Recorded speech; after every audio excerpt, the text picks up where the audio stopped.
La bondad del matrimonio. Traductor, Félix García. Osa Revisión, José Rodríguez Díez. Osa Capítulo y Sociedad Primigenia de Varón y Mujer 1. Dado que cada persona en concreto es una porción del género humano y la misma naturaleza humana es de condición sociable, síguese de ello una grande excelencia natural, como es el vínculo solidario de la amistad entre todos los hombres. Y esta es la razón por la que plugo a Dios el que de un hombre dimanaran todos los demás hombres, a fin de que se mantuviesen en la sociedad por ellos constituida no solo aunados por la semejanza de la naturaleza, sino también y principalmente por los lazos del parentesco. La primera alianza natural de la sociedad humana nos la dan, pues, el hombre y la mujer conyugados, a los cuales no los creó Dios por separado, uniéndolos luego como si fueran extraños, sino que creó a una del otro, significando así la virtud unitiva en el costado, de donde la mujer fue extraída y formada uno. Y por el costado es, efectivamente, por donde se unen los que caminan juntos y mirando entrambos en la misma dirección.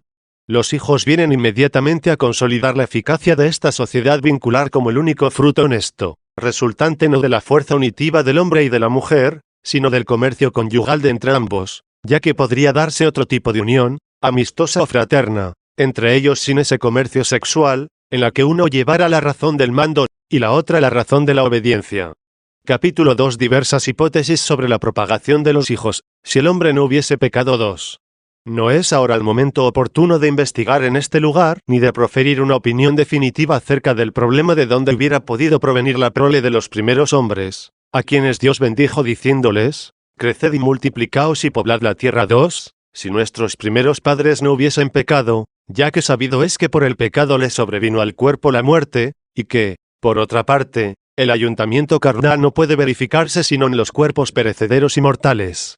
Sobre esta cuestión se han pronunciado múltiples y contrapuestas sentencias. Si hubieran de ser contrastadas para deducir cuál de ellas se conforma más adecuadamente con la verdad de las divinas escrituras, darían materia de prolija y ardua controversia, ya se tratase de investigar cómo, de no haber prevaricado la primera progenie humana, si hubieran podido engendrar los hijos con cualquier otro arbitrio fuera del comercio carnal. Quizá por un privilegio del Creador omnipotente, que pudo y supo crear a los primeros padres sin el concurso de humano parentesco, que pudo formar la carne del cuerpo de Cristo en el seno virginal y que ha arbitrado a sí mismo, si he de dirigirme también a los que viven en la gentilidad, el modo de dar descendencia prolífica a las ovejas sin contacto corporal alguno. Quizás sea que en el referido pasaje se quieran expresar muchas otras cosas en un sentido místico y figurado, y haya que interpretar la frase poblad la tierra y sometedla a vuestro dominio. 3. De forma que la refiramos a la plenitud y perfección de la vida y del poder, del mismo modo que el incremento y la multiplicación, cuando se dice, creced y multiplicaos, pueden entenderse del crecimiento de la inteligencia y de la abundancia de las virtudes, conforme a lo que se dice en el Salmo, multiplicaréis mi alma en la virtud. 4. Y esto puede entenderse así, porque no le fue concedida al hombre la descendencia, sino porque la muerte, a causa del pecado, dejaría su vacío en la naturaleza humana. Quizá, en fin, a los primeros padres les hubiera sido otorgado en un principio un cuerpo no espiritual, sino animal, a fin de que por el mérito y retribución de su obediencia ese cuerpo fuera tornándose espiritual y digno de conseguir la inmortalidad, no después de la muerte, que invadió el mundo por ardid y envidia del demonio. 5. Convirtiéndose así en pena y talión del pecado, sino por aquella transmutación de que habla el apóstol cuando dice, después nosotros, los que vivimos, los que hayamos quedado, seremos arrebatados juntamente con ellos en las nubes al encuentro de Cristo sobre los aires, y así estaremos con el Señor eternamente. 6. Para que entendamos que los cuerpos de aquel primer matrimonio, en su primigenia conformación, fueron creados en un estado de mortalidad ciertamente, y, no obstante, de no pecar, no hubieran estado sujetos a la muerte con que el Señor les conminó. Es como si hubiera combinado con una herida, porque el cuerpo es vulnerable, lo cual no hubiera acaecido si no transgredieran el precepto del Señor. Así pues, hubieran podido subsistir y prolongarse las generaciones por la unión conyugal de esos cuerpos primeramente formados, que habrían conseguido un crecimiento y duración determinados, sin declinar, no obstante, en la caediza senectud, o que asimismo, en llegando a la senilidad, no acabarían en la muerte, mientras la tierra no hubiera quedado colmada con aquella semilla de bendición por el Señor multiplicada. Porque, si el Señor pudo hacer que las vestimentas de los israelitas, por señalado privilegio, no conocieran rotura ni detrimento durante los 40 años de su peregrinación por el desierto. 7. con cuánta más razón no había de conferir a la vestidura corporal de los que prestaran acatamiento a sus mandatos una bienhadada condición, un cierto temperamento habitual hasta que alcanzaran un estado más perfecto, no por la muerte del hombre, por la que el alma del cuerpo se desprende, sino por la dichosa y permutable gradación de lo perecedero y mortal a lo inmortal y durable, y de la condición terrena al don de la espiritualidad. Capítulo 3. Múltiple bondad del matrimonio. Ahora bien, ¿cuál de estas sentencias sea la más congruente? O si aún restan otra u otras que de aquellas palabras de la Escritura Santa puedan desprenderse, sería tarea de prolijas y problemáticas búsquedas y disertaciones. 3. Lo que aquí afirmamos, presupuesta la natural condición presente del nacer y del morir, que a todos nos es obvia y en la que hemos sido plasmados, es que en la unión conyugal del hombre y la mujer se asienta y radica un bien, y que esta alianza conyugal de tal manera y con tanta insistencia la encomienda y preceptúa la Divina Escritura, que a la mujer separada de su marido no le consiente ni le hace lícito contraer nuevas nupcias mientras aquel viva, ni al marido, del mismo modo, abandonado por su mujer le permite vincularse a otra mujer mientras la suya legítima viviere. Lo que se trata de investigar, pues, es por qué razón la bondad del matrimonio es llamada propia y justamente un bien del matrimonio, que el Señor mismo ratificó en su Evangelio, no solo cuando prohibió repudiar a la esposa, a no ser por causa de adulterio 8, sino también porque él mismo consintió ser invitado a unas bodas 9. Entiendo que la razón de ello no radica en la sola procreación de los hijos, sino principalmente en la sociedad natural por uno y otro sexo constituida. Porque, de lo contrario, no cabría hablar de matrimonio entre personas de edad provecta, y menos aún si hubieran perdido a sus hijos o no hubieran llegado a engendrarlos. Y, sin embargo, en el verdadero y óptimo matrimonio, a pesar de los años y aunque se marchiten la lozanía y el ardor de la edad florida, entre el varón y la mujer impera siempre el orden de la caridad y del afecto que vincula entrañablemente al marido y la esposa, los cuales, cuanto más perfectos fueren, tanto más maduramente y con unánime parecer, comienzan a abstenerse del comercio carnal. No porque más tarde hayan de verse forzados a no querer lo que ya no podrían realizar, sino porque les sirve de elogio haber renunciado a tiempo a aquello que más tarde habría de ser forzoso renunciar. Sí, pues, se mantiene firme la fe del honor y del obsequio debidos por parte de uno y otro cónyuge, aun cuando el cuerpo comience a languidecer y vaya adquiriendo palidez de cadáver, perdura y se prolonga. No obstante, la castidad de los lícitamente matrimoniados tanto más sincera cuanto más probada y tanto más eficaz y segura cuanto más apacible. Hay que adscribir aún una excelencia y un honor nuevos al matrimonio, y es que la incontinencia carnal de la juventud ardorosa, por inmoderada que sea, tórnase honesta cuando se endereza a la propagación lícita de la prole, y de ahí resulta que el matrimonio, del desorden de la libidine, sabe extraer su parte de fecundidad para el bien. Añádase a esto que la concupiscencia de la carne se reprime y ordena con la unión conyugal y, si cabe hablar así, crepita y se abrasa más verecundamente cuando viene moderada por el afecto paterno. Es innegable, evidentemente, que los ardores de la voluptuosidad quedan atemperados por no sé qué mesura y gravedad, cuando el hombre y la mujer se percatan sabiamente de que por la unión conyugal se han de convertir en padre y madre. Capítulo 4. Valor de la fidelidad y su oposición al adulterio 4. Más aún, añádase a lo dicho que, en el cumplimiento exacto de los deberes que la unión conyugal impone a los esposos, se deben estos mutua y constante fidelidad, aun cuando en ese cumplimiento quepa un tanto de incontinencia y de intemperancia. El apóstol San Pablo atribuye a esta mutua fidelidad una importancia jurídica tan decisiva, que la denomina potestad cuando escribe, porque la mujer maridada no es dueña de su cuerpo, sino que lo es el esposo. Y asimismo el marido no es dueño de su cuerpo, sino que lo es la mujer. 10. La violación de esta fe mutua se llama adulterio cuando, ya sea por un movimiento instintivo de la propia concupiscencia, ya sea por el consentimiento a la ajena intemperancia, se quiebra el pacto conyugal por el concubinato. Así queda quebrantada y rota la recíproca fidelidad, que, aun cuando se trata de las cosas corporales y de más deleznable condición, es un bien que hay que anteponer siempre a los bienes y derechos del cuerpo, entre los cuales hay que computar nuestra propia vida transitoria. Y es porque si efectivamente una leve brizna es apenas nada en comparación de un acervo de oro, la fidelidad sinceramente mantenida, lo mismo cuando se trata del negocio de una liviana paja que del de un gran tesoro, no es menos cotizable y estimable porque se trate de mantenerla incólume en cosa de menor cuantía. Es más, cuando se compromete la fidelidad para cometer un pecado, no creo que dignamente pueda ser llamada fidelidad. Y, no obstante, como quiera que sea, si esa fidelidad se viola, Aún hace el pecado más grave, a no ser que esa violación sea para desistir del pecado, que se va a realizar y reintegrarse a la verdadera y legítima fidelidad, que tiende a corregir el pecado rectificando la voluntad depravada. Que es el caso del hombre que, pretendiendo despojar a su prójimo, y no pudiendo realizarlo él solo, encuentra un colaborador de su iniquidad, y pacta con él que, una vez consumado con su ayuda el despojo, repartirá con él amigablemente el fruto de la depredación. Pero, realizado el crimen, se levanta él solo con el botín. El partícipe en el crimen se siente llamado entonces a engaño, y se lamenta y querella de que no se ha guardado allí la fidelidad a la palabra empeñada, aunque, en vez de lamentarse, mejor hiciera en pensar que sería más conducente y digno llevar una vida honesta, y guardar la fidelidad debida a la sociedad humana que le exige e impone el deber de no despojar inicuamente a su prójimo, si es que en verdad él siente y deplora la iniquidad con que el inductor del crimen quebrantó su palabra juramentada por la inicua distribución. Desde luego, es indubitable que el engañador es reo de doble culpa, porque duplicada fue también su perfidia. Ahora bien, si el inductor obró así porque le acometió el arrepentimiento de aquella complicidad, y se negó a la distribución del despojo con el propósito de restituir a la víctima lo robado, entonces no tendría derecho el participante en la perfidia a llamar pérfido al inductor del mal. De idéntico modo, la mujer que quebranta la fidelidad conyugal y guarda, no obstante, esa fidelidad para con el adúltero, es ciertamente inicua e infiel.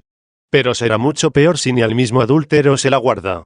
Sin embargo, cuando la mujer se arrepiente de su delito y procura retornar a la castidad conyugal rompiendo todos los lazos y condescendencias adulterinos, entonces ni el mismo cómplice en el adulterio podría calificarla de violadora de una fidelidad indebida. Capítulo V. Sin intención de fidelidad y aceptación de la prole no hay propiamente matrimonio. 5. Suele, en torno a este problema, plantearse también la cuestión siguiente: si un hombre y una mujer, sin estar legítimamente unidos con otro, se comprometen a vivir en común no para procrear hijos, sino únicamente para satisfacer los ardores de su incontinencia. Se puede decir en verdad que ha contraído nupcias, aunque se hayan jurado fidelidad y contraído el compromiso mutuo de no vincularse ni ella a otro hombre, ni a él a otra mujer. Tal vez se podría quizá conferir a semejante consorcio el nombre de conubio, sin incurrir en absurdo, siempre que hubieran resuelto firmemente mantener viva la fe jurada hasta la muerte y que, aunque esa fe mutua no descanse en el propósito de tener prole, no la hubiesen evitado, ya sea con la voluntad de no tenerla, ya sea que para conseguirlo hayan utilizado prácticas reprobables. Mas, si falta una de estas condiciones, o las dos a la vez, no comprendo cómo se pueda atribuir a semejante alianza el nombre de matrimonio. Porque, en efecto, si un hombre se adhiera a una mujer solo por un determinado tiempo, hasta que encuentre otra al nivel de su posición, de su rango o de sus riquezas para desposarse con ella, ese hombre es adúltero en su corazón no para con aquella mujer digna que busca y espera, sino para con la que vive en ilícito contubernio sin intención de vincularse a ella por el convenio matrimonial. Y, por consiguiente, la mujer ilegítima, que a ciencia y conciencia se presta a mantener ese impúdico comercio con un hombre con quien no está vinculada por el derecho conyugal, procede con la misma pecaminosa y adulterina voluntad que el hombre. No obstante, si ella le guarda la fidelidad cuasi conyugal de tal modo que, aun cuando el hombre tomara a otra por esposa, no osa ella contraer nuevas nupcias, sino que se abstiene en absoluto de cualquiera otra posterior alianza, entonces no me determinaría quizás a calificarla de adúltera. Pero, ¿quién osaría absolverla de pecado, siendo así que estaba vinculada a un hombre que ella ciertamente sabe que no puede en derecho llamar esposo suyo? Ahora bien, si, por lo que a ella concierne, estaba en su intención el anhelo preferente de engendrar hijos, al aceptar esa alianza concubinaria y sufre con violencia, y a pesar suyo cuanto no vaya ordenado a esta intención causal de procrear, entonces no le disculparé su pecado, pero sí diré que habrá que preferirla a muchas matronas legítimamente desposadas, las cuales sin ser adúlteras, es cierto, compelen a sus maridos, que desearían a veces por algún tiempo observar continencia, hacer uso del débito conyugal, no por el noble afán de engendrar hijos, sino arrastradas por el fuego incontenido de su concupiscencia, usando desordenadamente de su derecho. Mas, como quiera que sea, el matrimonio es un bien para estas por el hecho de estar casadas, pues para eso se ligaron con el vínculo nupcial, y así, a lo menos, la concupiscencia, canalizada dentro del deber del matrimonio, no se desbordará en la disolución y la desvergüenza.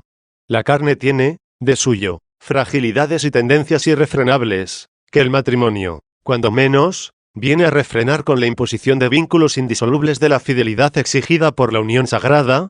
Aquella levanta en nosotros deseos inmoderados y crecientes de disfrute, mientras este, es decir, el matrimonio, hace prevalecer su finalidad procreadora. En resumen, pues, si es deshonesto innegablemente para la mujer el apetecer solo con deseo torpe y libidinoso al marido, es honesto, sin embargo, el no buscar satisfacción sino con el propio marido, y no tener alumbramientos sino únicamente de él. Capítulo B. El débito conyugal, aun inmoderado, preserva del adulterio y fornicación. Hay hombres de tal modo dominados por la incontinencia, que no se abstienen de acercarse a sus esposas ni aun cuando se hallan grávidas. Pero hay que decir que todo cuanto los esposos realicen en contra de la moderación, de la castidad y de la verecundia es un vicio y un abuso, que proviene no en verdad del matrimonio, sino de los hombres mal refrenados. 6. Obsérvese, no obstante, que aun con las mismas inmoderadas exigencias y excesivas utilizaciones del deber conyugal, que no se enderezan primordialmente a la generación de la prole, y que el apóstol no prohíbe imperiosamente, sino que piadosamente tolera dentro del uso del matrimonio. Y que, aunque las costumbres depravadas fuercen a los hombres a tales abusos, aún así afirmaríamos que el matrimonio es un bien, porque preserva a los casados del adulterio y de la fornicación. Porque entiéndase bien que el matrimonio no es la causa de semejantes excesos, sino que por el matrimonio son tolerables o excusables. Están obligados según esto los esposos a cumplir fielmente los deberes de la unión conyugal con recíproca donación en cuanto a la carne, no solo con el fin primario de criar hijos, que en este mundo visible y perecedero es la razón primera y el vínculo más fuerte que unen a la sociedad del género humano, sino también por evitar el contraer, a espaldas de esta unión sagrada, cualesquiera otros vínculos concubinarios e ilícitos. Y por ello deberán en cierto modo convertirse el uno en esclavo del otro, para ayudarse a soportar las flaquezas de la carne, de tal manera que, si uno de los esposos decidiera guardar perpetua continencia, no podría realizarlo sin el consentimiento expreso del otro. Por eso se ha dicho que la mujer no tiene potestad sobre su cuerpo, sino el varón, e idénticamente el varón no tiene potestad sobre el suyo, sino la esposa. 11. Lo que la mujer reclama del marido o el marido de la mujer, aunque no sea con miras a la procreación, sino por remediar la fragilidad y la incontinencia de la carne, no pueden rehusárselo mutuamente, a fin de evitar así la condenable corrupción en que vendrían a dar los esposos movidos por el demonio, bien fueran ambos a la vez o bien separadamente. 12. El deber, pues, por el que los esposos hacen mutua entrega de sí mismos con el fin de engendrar hijos está totalmente exento de toda culpa. Si se hace uso del débito matrimonial solo con el fin de satisfacer la concupiscencia, supuesto que sea entre marido y mujer, y por conservar la fe conyugal, la culpa no excedería de venial.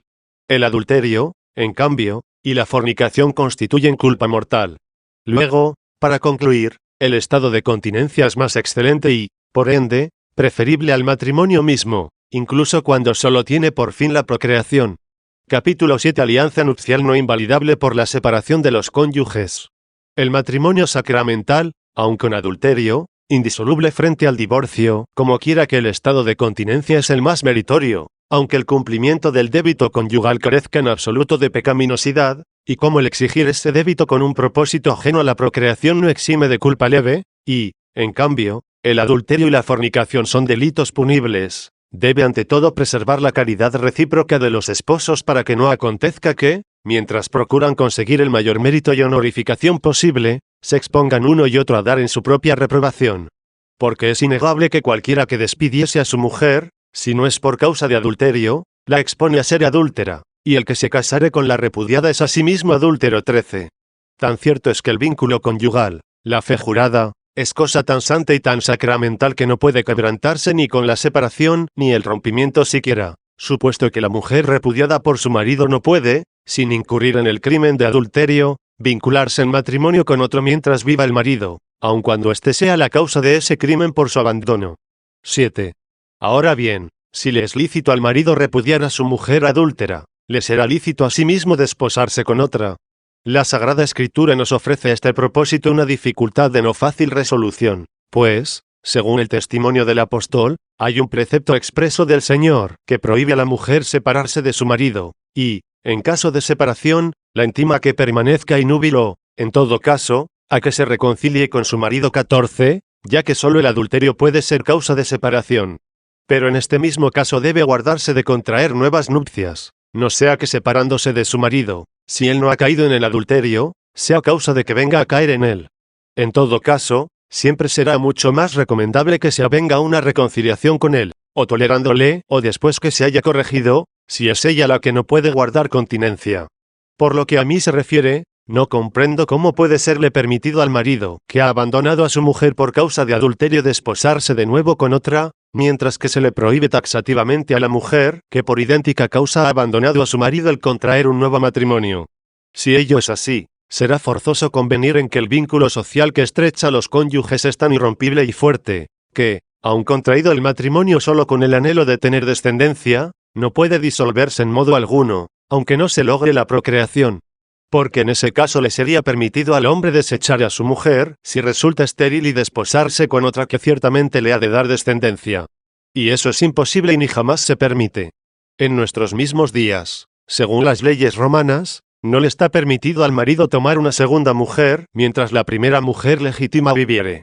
El caso es, pues, el mismo, bien sea el hombre el que abandona a la mujer, bien sea que ésta abandone a aquel por causa de adulterio, ya que uno y otro, si pudieran contraer un nuevo matrimonio, lograrían tener multiplicada descendencia. Ahora bien, si esto no es permisible, como parece deducirse de la divina prescripción, ¿quién no ve aquí toda la íntima solidez e inquebrantable fuerza del vínculo matrimonial? Yo no puedo creer en ningún modo que haya podido el matrimonio tener tanta eficacia y cohesión si, dado el estado de fragilidad y de mortalidad a que estamos sometidos, no se diera en él el signo misterioso de una realidad más grande aún, es decir, de un sacramento cuya huella imborrable no puede ser desfigurada, sin castigo, por los hombres que desertan del deber o que tratan de desvincularse del sagrado lazo. Porque ni con el divorcio legalizado puede quebrarse aquella alianza nupcial, puesto que, aun separados el uno del otro, ambos siguen siendo cónyuges, y cometen adulterio con aquellos con quienes se unieren aún después del repudio, ya sea ella con el varón, ya sea él con la mujer. Pero solo en la Iglesia de Dios, que es, según el profeta, la ciudad de Dios y su montaña sagrada 15, es donde el matrimonio se da en tales condiciones. Capítulo 8. Repudio en gentiles y judíos. Matrimonio cristiano, bien en sí mismo. Por lo demás, nadie ignora que en este punto es muy otra la legislación de los gentiles, según la cual el divorcio está consentido sin que se exponga al reato de la humana sanción. La mujer, en efecto, puede maridarse con quien quisiere, y el marido, a su vez, puede hacerlo a sí mismo como le apeteciere. Moisés parece atemperarse a esa costumbre al permitir el libelo de repudio 16, forzado por la dureza de corazón de los israelitas. Pero en esto mismo, sin embargo, podemos ver, más que una aprobación, una execración del divorcio. 8. Lo que resulta incuestionable es que el matrimonio es digno de todo honor y que el lecho nupcial es inmaculado. 17. Claro que con esto no afirmamos que el matrimonio es un bien solo contraponiéndolo a la fornicación, pues entonces serían dos males, solo que uno de más graves consecuencias que el otro. Y entonces tendríamos que sería un bien la fornicación solo porque es peor el adulterio, porque siempre será más grave y deshonesto el violar un matrimonio que el yacer con una meretriz. Y, siguiendo el absurdo, resultaría bueno el adulterio, porque es peor el incesto, ya que es más monstruoso cohabitar con la propia madre que con la esposa del prójimo. Y así podríamos, de degradación en degradación, llegar hasta aquellas acciones que, en expresión del apóstol, no permite el pudor ni aun decirlas. 18, de donde resultaría que todos los crímenes serían buenos en comparación con otros más nefandos. Pero, ¿quién no ve que todo eso es absurdo y falso? Porque no es que el matrimonio y el adulterio sean dos males, uno más grave que el otro. Lo que se quiere afirmar es que el matrimonio y la continencia son dos bienes, de los cuales uno es preferible al otro. De la misma manera que la salud y la debilidad del cuerpo no son dos males, uno de mayor gravedad que otro, sino que la salud corporal y la inmortalidad del alma son dos bienes, aunque de mucha mayor excelencia este que aquel. E idénticamente podría decirse de la ciencia y de la vanidad, que no son dos males, de los cuales es más grave la vanidad, sino que lo que se afirma y compara es la ciencia y la caridad, que son dos bienes, sobrepujando la caridad a la ciencia, pues, como dice San Pablo, la ciencia será destruida, aunque ella sea útil y necesaria en esta vida transitoria, mientras que la caridad no fenecerá nunca. 19.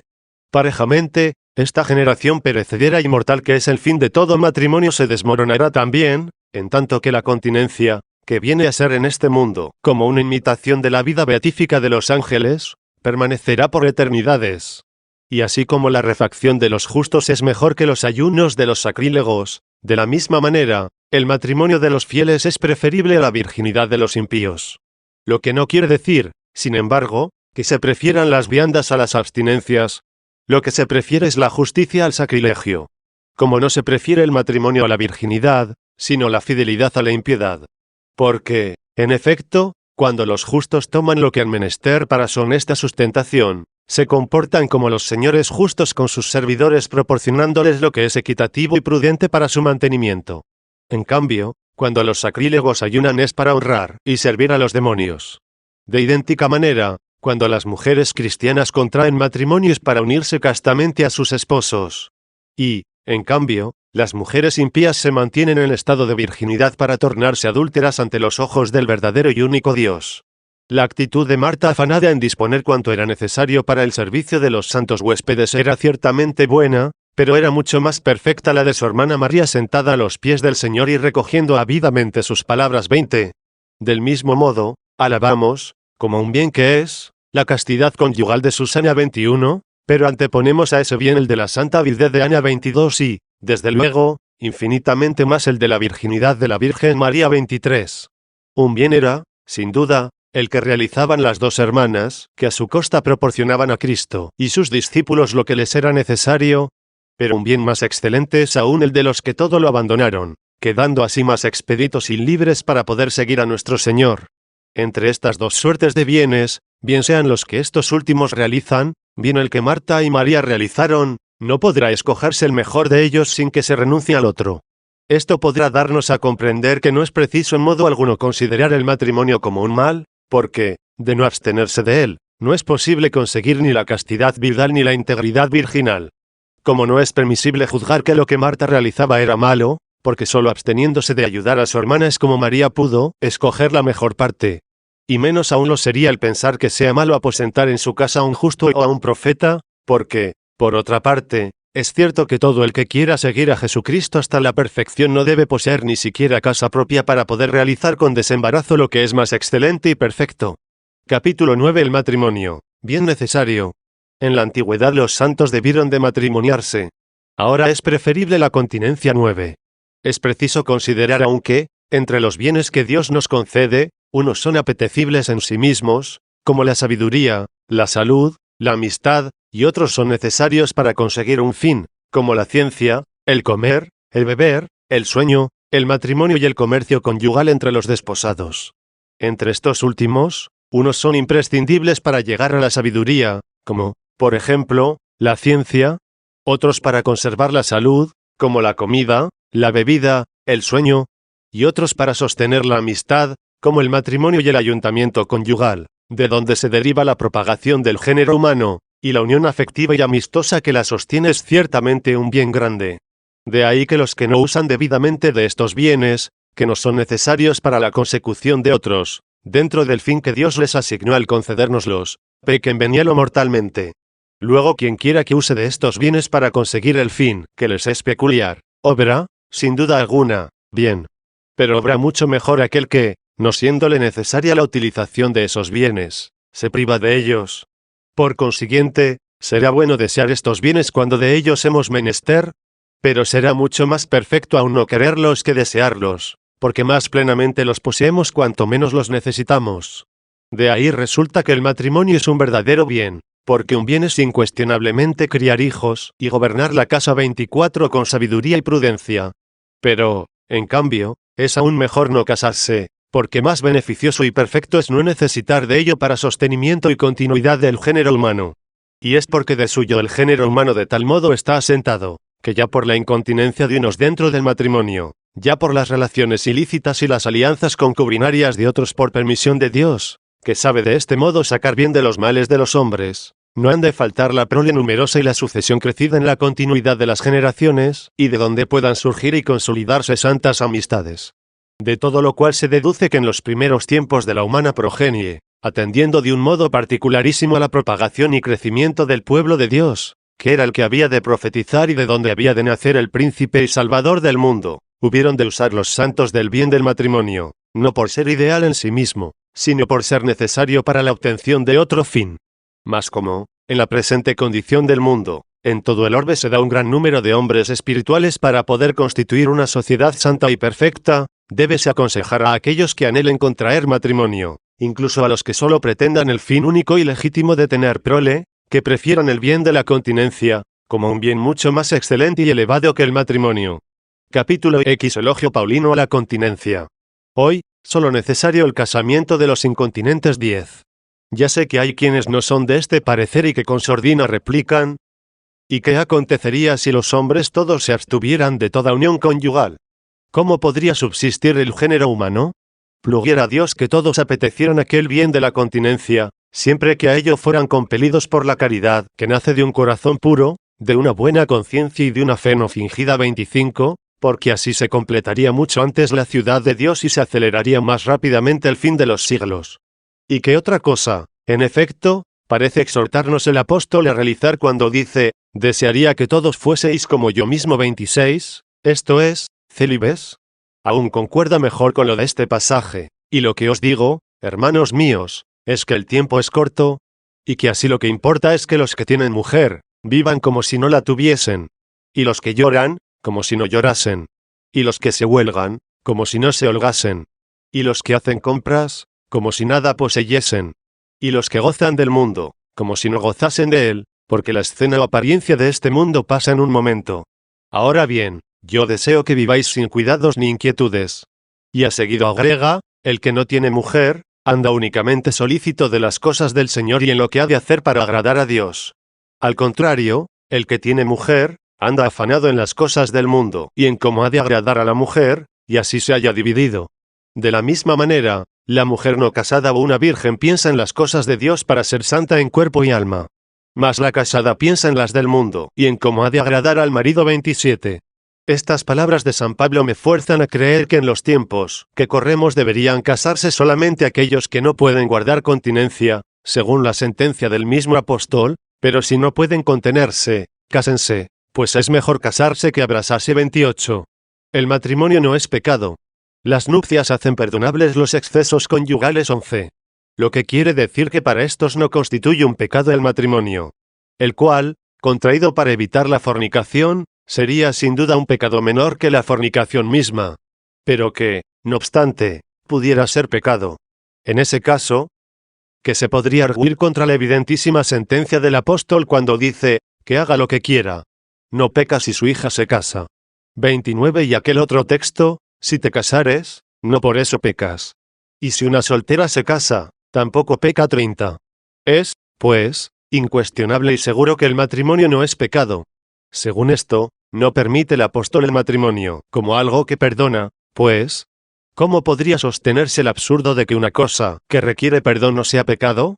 Lo que tolera y perdona el apóstol es el ayuntamiento coital que proviene de la incontinencia, no de la finalidad única de procrear y, a veces, de la ausencia total de ese fin. Porque el matrimonio no requiere, aunque lo tolera, el cumplimiento del deber conyugal en esas condiciones, aun procurando siempre que el acto matrimonial no perturbe el tiempo consagrado a la oración y que no degenere en uso contrario a la naturaleza, del que no pudo dejar de hablar el apóstol al referirse a la corrupción y de la impiedad de los hombres impuros y nefandos. 31. Las relaciones conyugales que los esposos tienen entre sí con el propósito de tener descendencia nada contienen de vituperables, y esas relaciones lícitas son las que deben sustentarse en la vida matrimonial.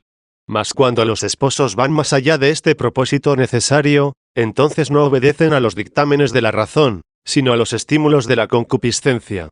En caso de que uno de los cónyuges no reclame el débito conyugal, pero se rinda a la exigencia del otro por temor de que su renuncia le lance al adulterio, entonces no hace sino cumplir un deber conyugal.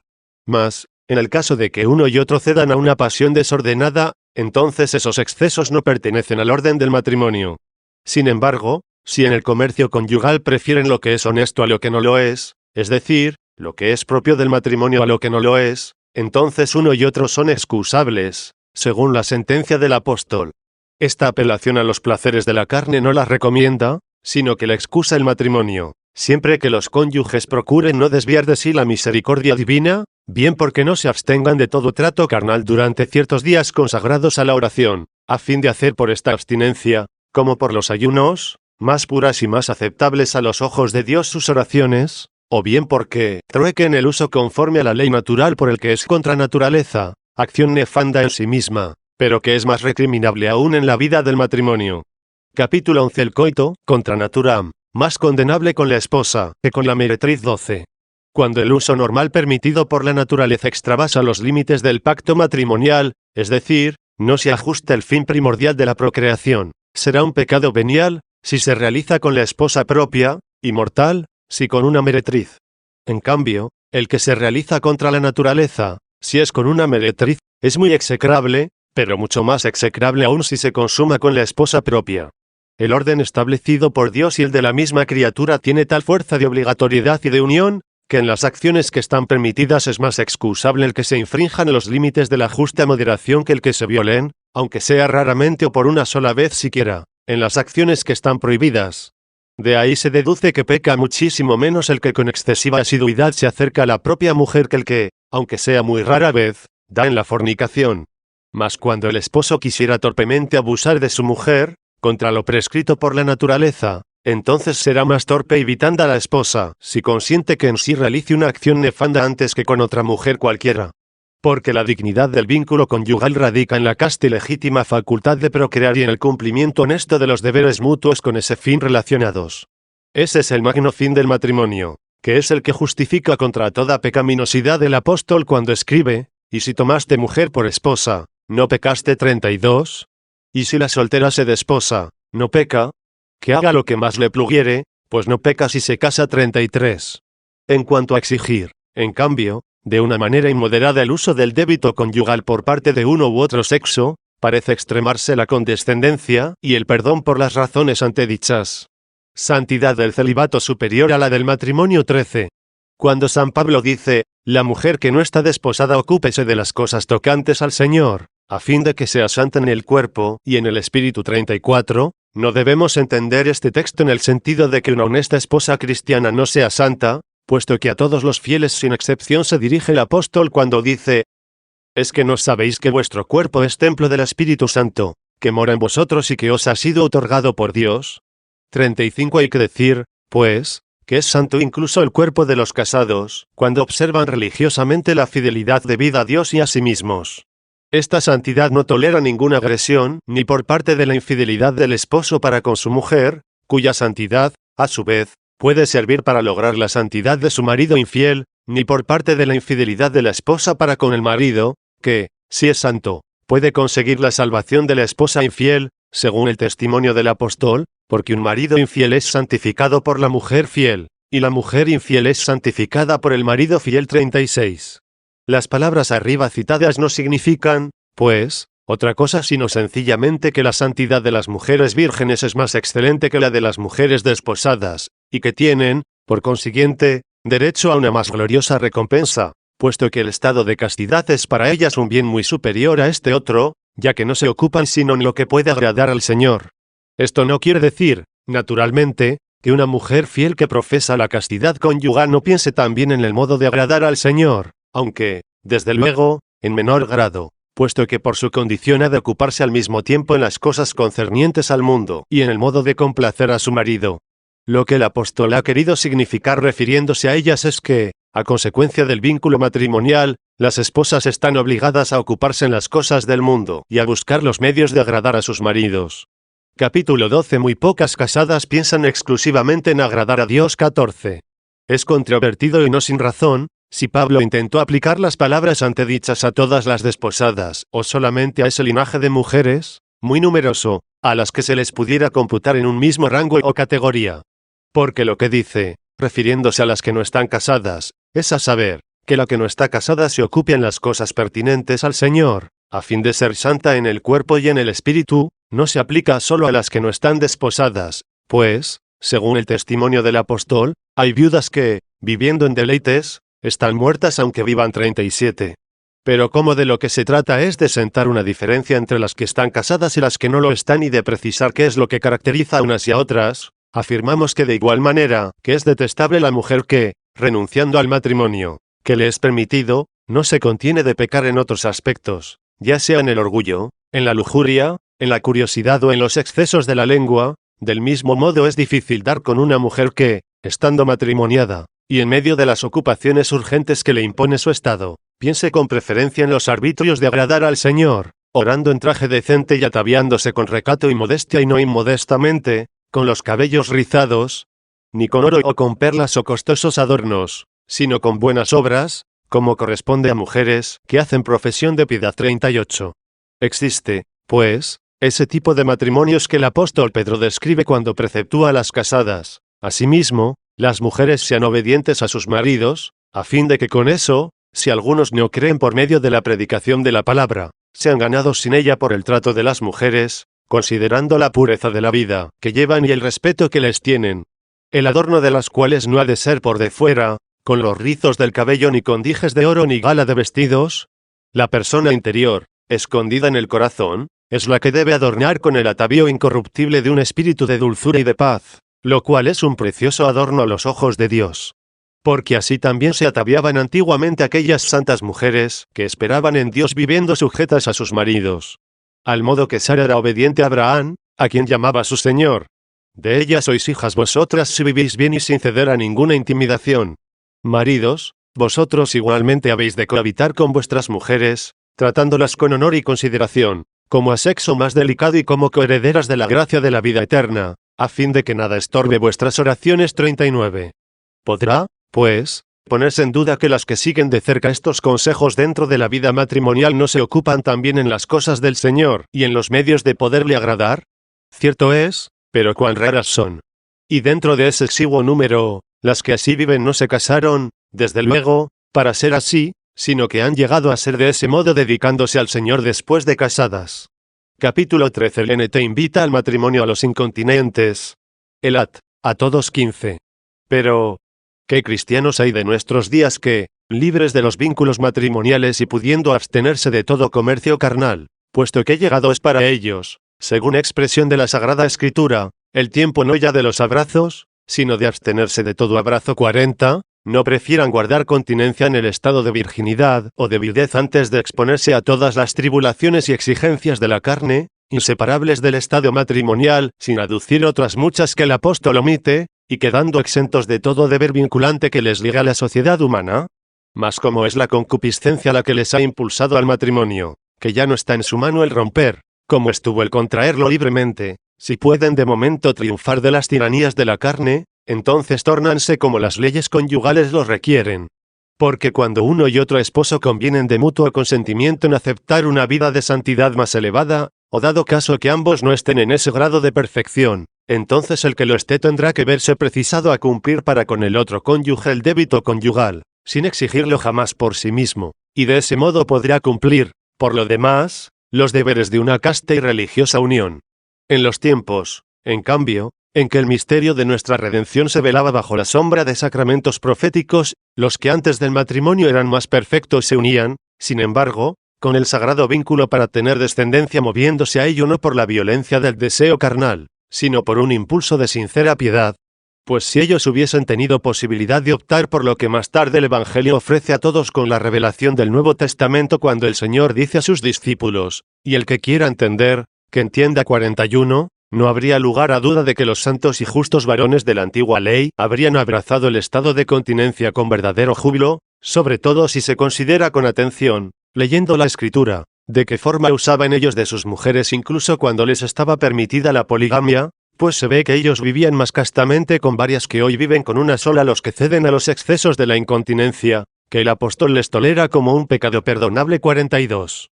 Porque, en efecto, esos justos varones no se matrimoniaban sino con la esperanza de tener hijos y no por dar contentamiento simplemente a las pasiones de la carne, como hacen los paganos que desconocen a Dios. 43. Tan excelente es esta virtud, que es mucho más fácil a no pocos hombres abstenerse durante toda la vida de todo contacto carnal que el poder acercarse a la esposa, estando casado, solo y exclusivamente con el puro fin de tener descendencia. Nosotros sabemos de muchos hermanos nuestros, coherederos de la celeste patria, pertenecientes a uno y otro sexo, que viven reducidos a continencia unos después de estar casados y otros que han guardado perpetua virginidad, y su número es ciertamente considerable. Sin embargo, ¿a quién hemos oído referir jamás de los que están casados, o que lo hayan estado, que en el curso de sus coloquios familiares nos asegure que han mantenido relación conyugal con sus esposas solo con la esperanza de tener hijos? Los preceptos, Por consiguiente, que los apóstoles dan a los desposados conciernen al matrimonio esencialmente. Lo que les toleran como excusable, pues les incapacita para la vida exclusiva de oración. No es una obligación, sino una indulgencia dentro de la vida matrimonial. Capítulo 14. Concubinato con el fin de procrear es menos legítimo que el matrimonio para solo evitar la incontinencia. 16. Así, pues, si por ventura pudiera acontecer, cosa que yo ignoro que se dé, es más, creo que no acontezca jamás, pero, en fin, supongamos que pudiera darse el que un hombre se ayuntara por algún tiempo a una concubina solo con el único propósito de tener descendencia, yo afirmo que esa unión no podrá ser jamás preferida al matrimonio de aquellos que dentro de la unión conyugal dan en aquel excesivo uso que San Pablo juzga con tolerancia. Porque lo que es preciso tener en cuenta es que sea en sí mismo el matrimonio y en sus fines, no cuáles sean los excesos que en su uso pueden cometer los casados.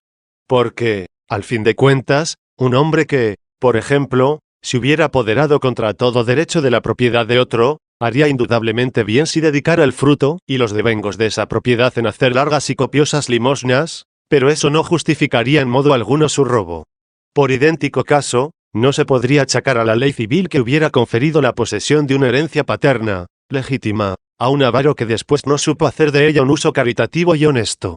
Como tampoco sería loable la injusta usurpación del poder por un tirano, aunque acertase a gobernar a sus subordinados con la clemencia de un buen rey. De igual manera que no cabría imputar al poder real en sí mismo la crueldad de un rey, que tratara a su pueblo como un tirano. Porque una cosa es, en efecto, usar justamente de un poder conquistado de un modo ilegítimo, y otra el administrar injustamente el poder fundado en legítimos derechos. Del mismo modo cabría decir de la concubina aceptada por un tiempo determinado incluso con el fin único de conseguir descendencia, que no podría en modo alguno tornar en legítimo y justo ese comercio carnal. Así tampoco es imputable al orden matrimonial el exceso lascivo con que las esposas pueden inducir a sus maridos. 17. Por lo demás, nadie ignora que hay personas que, habiendo vivido maritalmente, pueden abandonar su comercio ilegítimo, pudiendo unirse en legítimo y honesto consorcio matrimonial. Capítulo 15. El matrimonio no es anulable por la esterilidad.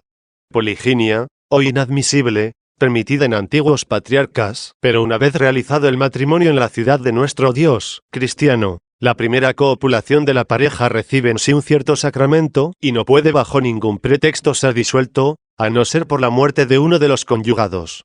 Ese vínculo profundo no podrá romperse ni por alegación de esterilidad ni aun cuando los esposos, unidos con la esperanza exclusiva de tener hijos, no logren ese fin apetecido. Porque, a pesar de su convicción de que de su copulación no han de nacer hijos, no les es permitido en absoluto separarse y contraer nuevas nupcias ni aun para obtener descendencia, porque en ese caso cometerían un verdadero adulterio con los que se unieran, y no por ello dejarían de continuar siendo tan legítimos esposos como lo fueron en un principio. Entre los antiguos patriarcas era lícito, supuesta la expresa voluntad de la esposa, tomar otra que le diera descendencia, que sería común, al marido, por derecho de paternidad, y a la mujer, por la libertad en que dejó a su marido. Pero, ¿podría afirmarse lo mismo en nuestros días? Difícilmente lo afirmaría. La necesidad de una copiosa generación no es de tanta urgencia hoy como en los tiempos del Antiguo Testamento, cuando, no obstante la fecundidad de las antiguas mujeres, le estaba permitido al marido tomar otras diferentes para conseguir de ese modo una más numerosa generación para la posteridad. Hoy ciertamente no es lícito. La diferencia de épocas influye de tal modo en la oportunidad para hacer una cosa o dejar de hacerla, que hoy, en cambio, es preferible y más perfecto no ligarse con el vínculo matrimonial, a no ser que resulte muy difícil la continencia. Y entonces, sin embargo, estaba permitido, sin incurrir en culpa, desposarse con varias mujeres incluso a aquellos que podían fácilmente abstenerse del matrimonio, porque la piadosa necesidad de aquellos tiempos no había impuesto otro orden de cosas. Al modo que el justo y el sabio, no obstante su deseo de morir para disolverse y estar en Cristo, supremo bien al cual aspiran con preferencia. 44, no toman alimento a fin de prolongar su mansión en este mundo transitorio, sino únicamente por el deber que les impone el continuar permaneciendo en esta vida todo el tiempo que sea menester para ser útil a su prójimo. De la misma manera afirmamos que es el deber, y no la concupiscencia, el que guiaba a los padres antiguos para vincularse a varias mujeres, según el derecho que entonces les confería la ley del matrimonio. Capítulo 16. Mismo criterio moral en el placer sexual y nutricional. Honestidad de los hijos, criaturas de Dios. 18.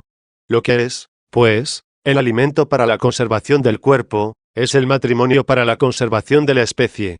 Y el cumplimiento de estos dos deberes no se da sin un cierto deleite carnal, el cual, ordenado y moderado por el freno de la templanza y reducido a sus naturales límites, no tiene ciertamente nada de condenable ni de libidinoso. Lo que son, pues, los manjares prohibidos respecto de la conservación de la vida, lo son el adulterio y la fornicación respecto de la procreación. Y lo que son la lujuria por el placer carnal y el alimento prohibido por la gula del gusto, eso mismo es la unión ilícita, que trata con la libidine de rehuir en absoluto la prole. Y lo que es, en fin, para algunos el apetito inmoderado en el uso lícito del comer y beber, eso mismo es en el matrimonio para los cónyuges el uso lícito del débito, cuya inmoderación es venialmente tolerable. Y del mismo modo que es preferible morir de hambre antes que comer de los manjares ofrecidos a los ídolos, podemos afirmar que es más honesto y justo acabar la vida sin hijos que el tener descendencia mediante una unión ilícita y criminosa. Por lo demás, cualquiera que sea la condición o forma en que los hombres vienen al mundo, siempre que ellos no imiten la nequicia y viciosidad de sus progenitores y que sirvan al Señor con rendida fidelidad, habrán de ser considerados como hombres honestos y podrán ser salvos como los demás, porque el germen del hombre, de cualquier hombre que provenga, es siempre una criatura de Dios, que en sí misma nada tiene de maldad y que solo es pernicioso para quienes de él usan con perversión. Y así como el hijo virtuoso, fruto de una unión adulterina, no justifica en modo alguno el adulterio, de idéntica manera no es imputable al matrimonio el nacimiento de hijos viciosos provenientes de padres legítimamente unidos. En resumen, como los varones justos de la nueva ley, aunque tomasen con un cierto placer sensual los alimentos necesarios para su sostenimiento para poder vivir y emplearse honestamente en sus menesteres, no son en absoluto comparables, ni con los que experimentan ese mismo placer, pero comiendo de los alimentos inmolados a los ídolos 45, ni con los que, comiendo de las viandas permitidas, usasen de ellas con inmoderada avidez. Del mismo modo los justos del Antiguo Testamento, que se matrimoniaban a fin de contribuir, como ya hemos dicho, al bien general de la sociedad, aunque gozasen del placer natural inherente a la unión conyugal, pero con moderación y sin hundirse en los excesos desordenados y punibles de la concupiscencia carnal, no pueden compararse en modo alguno ni con los que se entregan con desenfreno a la afrenta del adulterio ni con los que dentro del matrimonio legítimo se dan a la destemplanza y al abuso. Porque de la misma vena de la caridad de donde nacen los hijos del Espíritu deben brotar los hijos de la carne y propagarse para ser hijos de la Jerusalén celeste, nuestra madre. La diversidad, pues, en el modo de obrar de nuestros padres no proviene sino de la diversidad de los tiempos. Y así como era necesario que los profetas, sin ser hombres carnales, cohabitasen carnalmente, de la misma manera fue necesario que los apóstoles se alimentasen carnalmente aunque ellos no fueran carnales. Capítulo 17. Los conubios del AT&T no son comparables. Allí cabía poliginia, no poliandria. 19. Por muy numerosos, pues, que sean los que el apóstol señala cuando dice, si no pueden guardar continencia, que se casen. 46, no pueden compararse, como es lógico, con los justos que en nuestros días contraen matrimonio. En todas las naciones del orbe el matrimonio implica una misma finalidad, es decir, la procreación de los hijos, por el bien de los cuales, sean después cuales fueren, se instituyó el matrimonio, que debe procurarles un nacimiento legítimo y un bien ordenado y honesto. En nuestros tiempos, los que no pueden ser continentes se elevan, por así decirlo, a la dignidad del matrimonio por la escala de la honestidad, en tanto que los patriarcas, que, sin duda, hubieran podido guardar continencia si la razón entonces lo hubiera aconsejado, descendieron en cierto modo hasta el matrimonio por el plano de la piedad. Por consiguiente, aunque el matrimonio de los unos y de los otros sea igualmente bueno y aceptable en sí mismo, ya que unos y otros se proponían la causa de la procreación, no obstante, los que al presente se casan no pueden compararse con los varones justos que entonces se casaban. Porque, en efecto, los primeros precisan que, en consideración a la santidad del matrimonio, se les tolera y como perdón se les consienta, sin que ello esté en el orden del matrimonio, una cierta incontinencia o inmoderación en el lícito comercio carnal llevado más allá de lo que es necesario para la procreación, en tanto que los justos del Antiguo Testamento no tenían necesidad de esa tolerancia. Es más, ni los mismos que hoy, si es que por ventura se dan, no buscan ni apetecen en el matrimonio, sino el cumplimiento estricto de su institución, no pueden tampoco ser parangonados con los santos varones de la antigua alianza. Porque en los de hoy resulta carnal el deseo de engendrar hijos. En cambio, en los de entonces era ese deseo espiritual, puesto que era congruente con el misterio o sacramento de aquellos tiempos en que vivían. Al presente no hay varón de perfecta y sólida piedad que anhele tener hijos solo según el Espíritu, en tanto que entonces constituía una obra de piedad el tenerlos según la carne, pues sabido es que la generación del pueblo escogido no era sino la imagen de lo que había de acontecer, y caía bajo la dispensación de los sucesos anunciados por los profetas. 20. Por ello, a un varón le estaba permitido tener diversidad de mujeres y, en cambio, no le estaba a la mujer tener diversidad de maridos, ni aun con el fin de procrear, en el caso de que, siendo ella fecunda, fuese estéril el varón. Y es que, por una oculta y misteriosa ley de la naturaleza, lo que es superior busca y requiere la singularidad, en tanto que las cosas inferiores no solo están sometidas y subordinadas las unas a las otras, sino que también, si la razón de la naturaleza o de la sociedad lo consiente, resulta más decoroso y bello el que la muchedumbre de cosas esté subordinada a una sola. Porque por lo mismo que un súbdito solo no tiene diversos señores y, en cambio, un señor sí tiene diversidad de súbditos, semejantemente no hemos encontrado jamás en escritura alguna que una sola de las mujeres santas y virtuosas haya tenido a la vez diversos maridos. Y, en cambio, sabemos que un varón santo ha tenido a la vez varias mujeres, mientras eso estuvo legislado y reconocido por aquella sociedad y así lo reclamaba la razón del tiempo. Por otra parte, esto no repugna la naturaleza del matrimonio, ya que distintas mujeres pueden concebir de un solo varón. En cambio, una mujer sola no puede ser fecundada por diversos varones. Esto es un principio indiscutido, lo mismo que la muchedumbre de almas está subordinada a un solo Dios verdadero. Por lo tanto, no hay más que un solo Dios verdadero para las almas. En cambio, un alma sola caerá en adulterio unida a muchos falsos dioses, con lo que se hará no fecunda, sino estéril. Capítulo 18. Monogamia del matrimonio sacramental 21. Pero como de la comunidad de muchas almas se ha de construir un día la futura ciudad única, en la que todos sus moradores no han de tener más que una sola alma y un solo corazón en Dios 47, y que es la que constituirá la perfección de nuestra unidad después de esta peregrinación terrenal, y que es donde se harán manifiestos a todos los pensamientos recónditos de cada uno, sin que surja entre ellos sombra de sentimiento o discordia. Por ello es por lo que en nuestro tiempo ha quedado reducido el sacramento del matrimonio a la unión de un solo hombre con una sola mujer, y por esa misma razón no es lícito al dispensador del ministerio en la Iglesia conferir el sacramento del orden, sino al varón de una sola mujer 48. Y así lo entendieron con perspicacia los que juzgaron que incluso estaba prohibido ordenar al que, siendo catecúmeno o pagano, hubiera estado casado por segunda vez. Aquí se trata de un sacramento, y no de un pecado, ya que todos los pecados son borrados por el bautismo, y por el bautismo de regeneración se perdonan todos los pecados. Es cierto que el que dijo, si te casares, no por eso pecas, y si una doncella se casa, no por eso peca 49, agregando, aunque obre como le plazca, no peca si se casa 50, dio suficientemente a entender con esas palabras que el matrimonio no es en modo alguno pecado.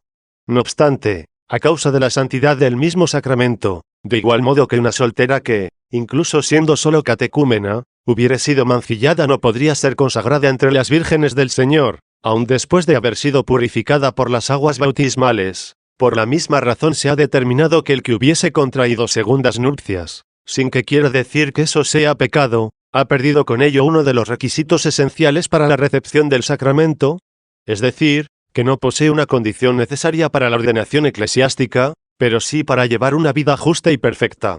Y así como, al igual que la pluralidad de mujeres admitida en los antiguos patriarcas, figuran ser nuestras iglesias, que un día se alzarían en medio de todas las naciones y, sometidas a un solo varón, que es Cristo Jesús, como a un solo esposo.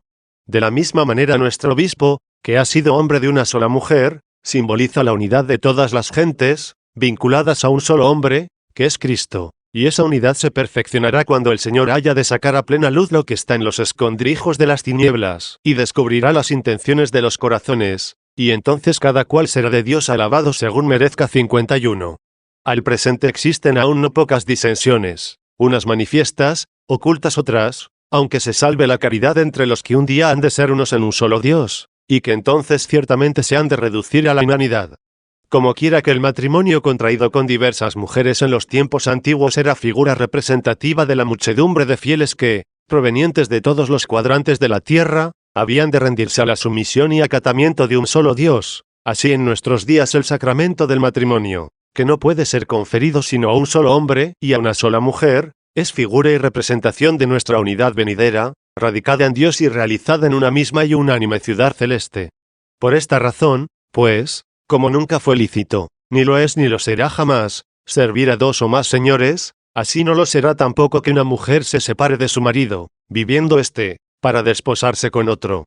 Porque abandonar al solo y verdadero Dios por una criminal apostasía, para abrazar un culto idolátrico o adulterina superstición, será siempre un mal. Jamás nuestros santos y justos, pretextando la numerosidad de la prole, hicieron lo que se dice que hizo Catón, aquel romano que en vida entregó a otro su mujer para que creciese la prole en la casa de un extraño. En nuestra época, por lo que al matrimonio concierne, se da más importancia a la santidad del sacramento que a la fecundidad de la mujer. 22. Sí, pues, incluso los que se ligan con el vínculo matrimonial por solo el fin de la generación, que es la razón fundamental de las nupcias, no son comparables a los padres antiguos, mucho menos lo serán por el fin tan diverso que estos en el matrimonio perseguían, como cuando, por ejemplo, vemos que Abraham, habiendo recibido la orden de Dios de inmolar a su hijo único, tenido en una edad en que ya desesperaba de tenerlo, se sintió con el valor y la piedad para con Dios suficientes para no ahorrar el sacrificio de su hijo único, si su mano no hubiese sido detenida por aquel que le ordenó levantarla. 52.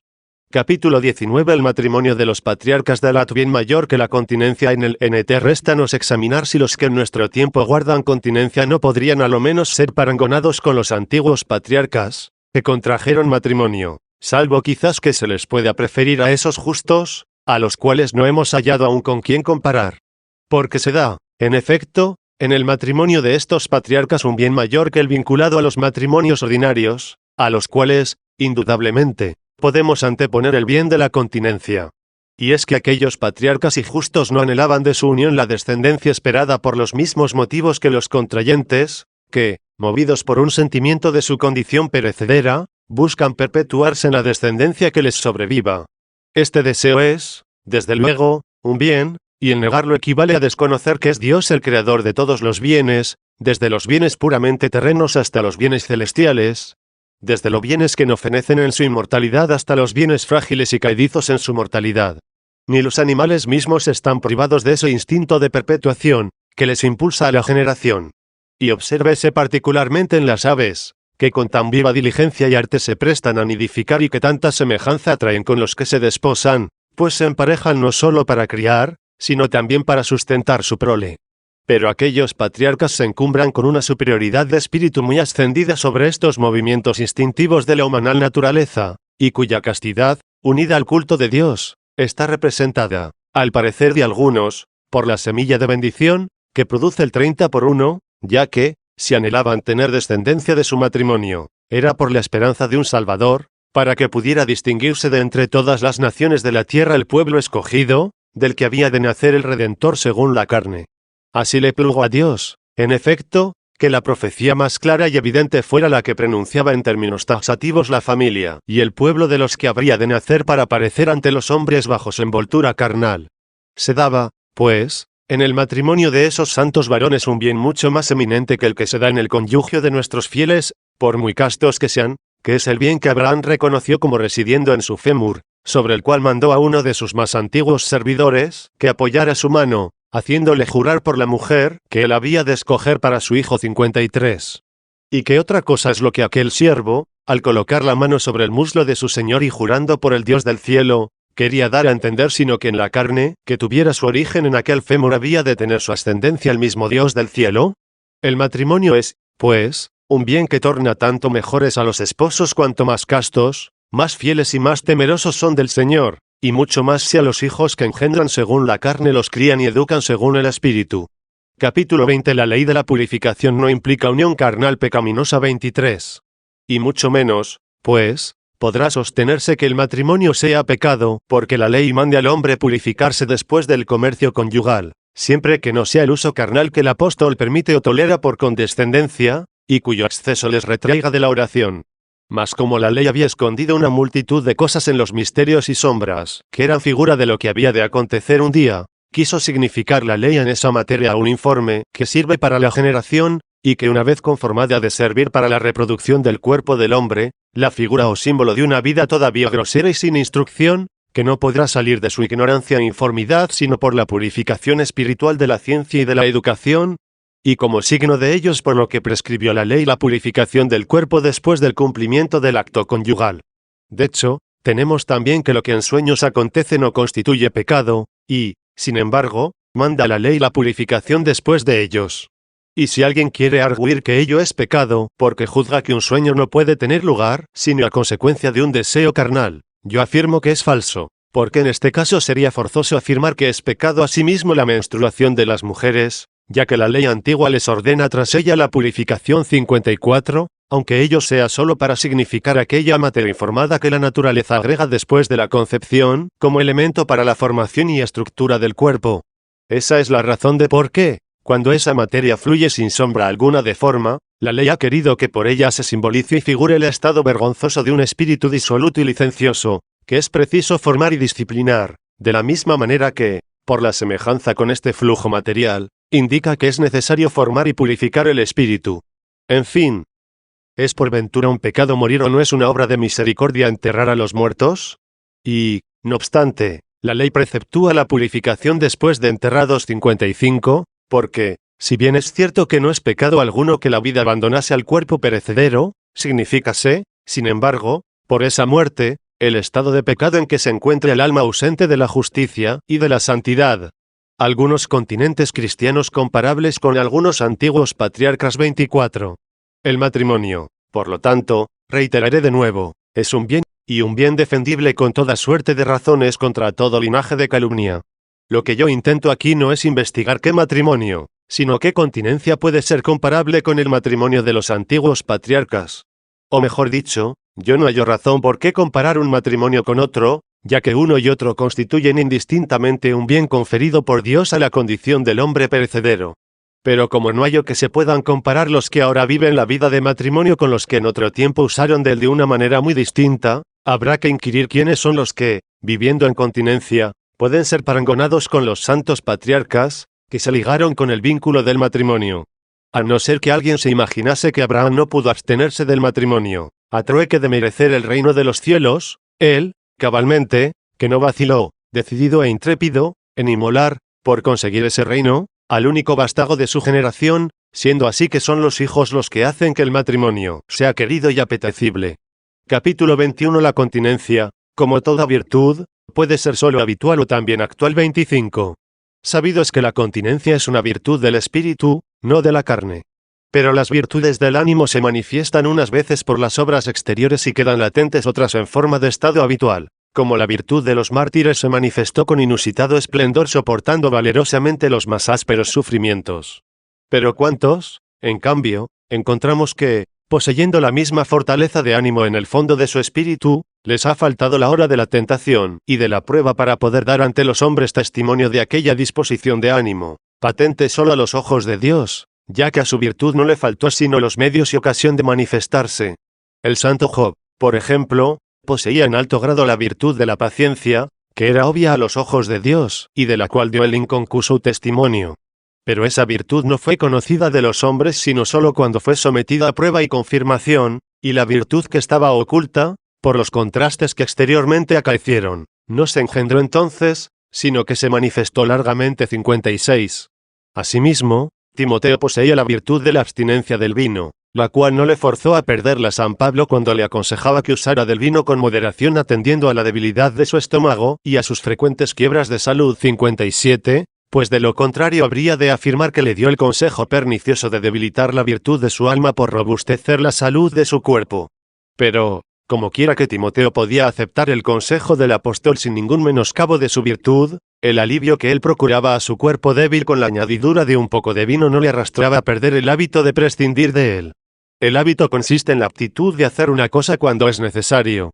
Cuando no se hace, no es que falte la posibilidad de hacerla, sino la necesidad inmediata. La continencia en lo que al matrimonio concierne no es la virtud habitual de aquellos a quienes el apóstol se refiere cuando dice, si no pueden contenerse, cásense. 58, pero sí lo será de aquellos a quienes se dice, el que pueda ser capaz de ella, que lo sea. 59.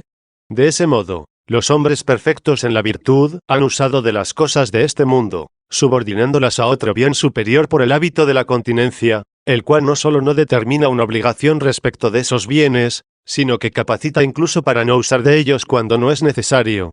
Nadie, en efecto, hace mejor uso de los bienes terrenales que aquel que sabe y puede no usar de ellos.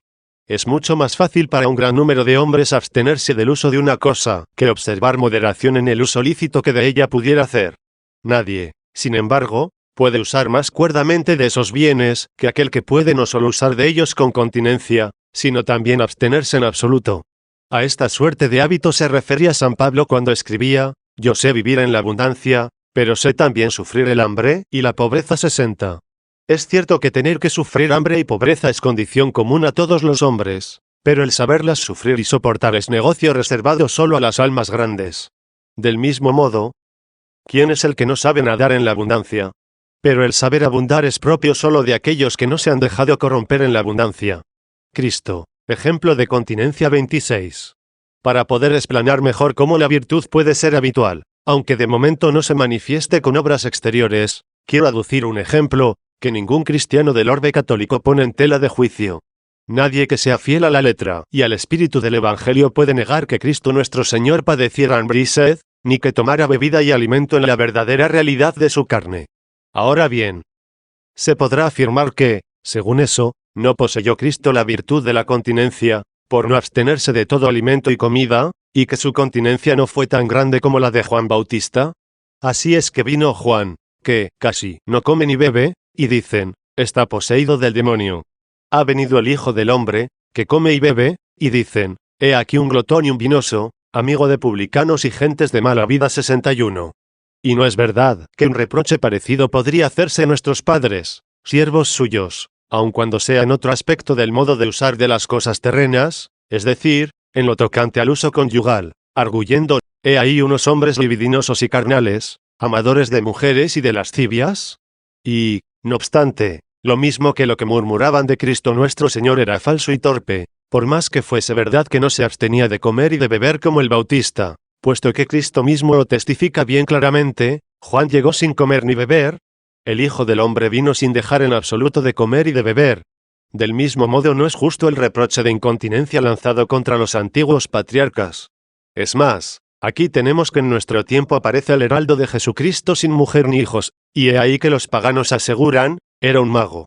En los tiempos antiguos apareció el profeta de Cristo unido en matrimonio, y con sucesión de hijos, y he ahí que los maniqueos murmuran, era un hombre mujeriego. Pero queda, añade el Evangelio, la divina sabiduría justificada para con sus hijos. 62. Esa es la razón por la cual, después de haber hablado el Señor de Juan y de sí mismo, agregó, pero justificada es, dice, la divina sabiduría para con sus hijos. Pruébase, pues, según esto, que el alma ha de poseer siempre la virtud de la continencia, aun cuando solo se manifieste en la actividad exterior de las obras según la oportunidad de los tiempos y de las circunstancias, lo mismo que la virtud de la paciencia de los mártires se manifestó en su martirio, mientras que esa misma virtud en otros hombres igualmente santos permaneció oculta en su condición de virtud habitual. Por eso cabe afirmar que el mérito de la paciencia no es más excelente en San Pedro porque sufriera el martirio que en San Juan, que no fue martirizado. Del mismo modo que la continencia, que San Juan guardó, no es más meritoria que la de Abraham, que tuvo descendencia. Tanto el celibato del uno como el matrimonio del otro sirvieron a los designios de Cristo según la diversidad de los tiempos, aun cuando la continencia de San Juan se manifestara en las obras, y la de Abraham quedara en estado de virtud habitual. Capítulo 22. Los patriarcas tenían continencia habitual. Hoy se precisa también la actual. Respuesta a las argucias de Joviniano. 27. Es, pues, indudable que en los tiempos en que la ley, que fue promulgada después de la era de los patriarcas, declaraba maldito al que no tuviera sucesión en Israel. 63, los que podían guardar continencia, aunque no la manifestaran en sus obras, realmente la poseían. Pero más tarde, cuando llegó la plenitud de los tiempos. 64 y fue dicho, el que sea capaz de contenerse, que se contenga. 65, después de ese tiempo, hasta nuestros días y hasta el fin de los siglos, yo afirmo que el que posea esa virtud tiene que hacer la práctica, y si así no lo hiciere, entonces en vano pretenderá poseer la virtud de la continencia. Por eso los que intentan corromper las buenas costumbres con sus disquisiciones maliciosas. 66, llevados por un espíritu de suave y carciosa sutileza, se dirigen al cristiano que guarda continencia y que se abstiene del vínculo conyugal, reprochándole, Luego tú eres mejor que Abraham. Que el que esto oiga no se turbe ni se intimide y que persiste en su resolución y no se contradecir, sí, soy mejor que Abraham, porque en lo uno no habrá verdad y en lo otro no habrá rectitud. Lo que debe responder es, no, yo no soy mejor que Abraham, ciertamente. Pero si digo que la castidad de los célibes es mejor que la castidad de los conyugados, de las cuales Abraham poseía una en ejercicio, y ambas por modo habitual. Él fue casto en el matrimonio, como lo pudo haber sido sin casarse, aun cuando ello no convino por razón de los tiempos. Por lo que a mí atañe, proseguirá el cristiano, me es más hacedero abstenerme del matrimonio, del cual no se abstuvo Abraham, que usar del mismo con la continencia con que Abraham usó. De ahí que yo soy mejor que aquellos que por espíritu de continencia no pueden lo que yo puedo, pero no soy mejor que aquellos a quienes por la diferencia de tiempos no les era permitido hacer lo que yo ahora hago. Porque lo que yo al presente realizo, lo hubieran ellos realizado mejor que yo si hubieran tenido la oportunidad de hacerlo. En cambio, yo no podría hacer lo que ellos hicieron, si yo hubiera de seguir hoy su ejemplo. O en caso de que el aludido cristiano se reconozca o crea con virtud de ánimo suficiente para pensar que sin detrimento de su continencia habitual hubiera podido vivir y llegar a ser, como Abraham, desposado y padre dentro del matrimonio, siendo impedido abrazar ese estado por un deber superior de religión y de piedad, entonces este cristiano no vacila en responder al capcioso y sofístico interrogador, diciéndole, yo no soy, es cierto, mejor que Abraham en este género de continencia, que él poseyó sin tener ocasión de traducirla en obras, pero lo que me hace par igual a él no es el que posea otra condición, sino el que obro distintamente. Y proclame abiertamente, verdad es que, si quisiese gloriarme, podría hacerlo sin ser imprudente, porque diría verdad. Mas, si no osare hacerlo por temor de que se le considerase muy superior a lo que en él se ve o de lo que de él se dice o se oye 67, entonces, sin necesidad de tener que hablar de sí mismo, sino solamente de la cuestión propuesta, limítese a redarguir, quien pueda llegar a lo que él llegó, será como él fue. Puede suceder también que la virtud de la continencia no sea en el que se abstiene del matrimonio tan grande como lo fue en Abraham, con estar desposado.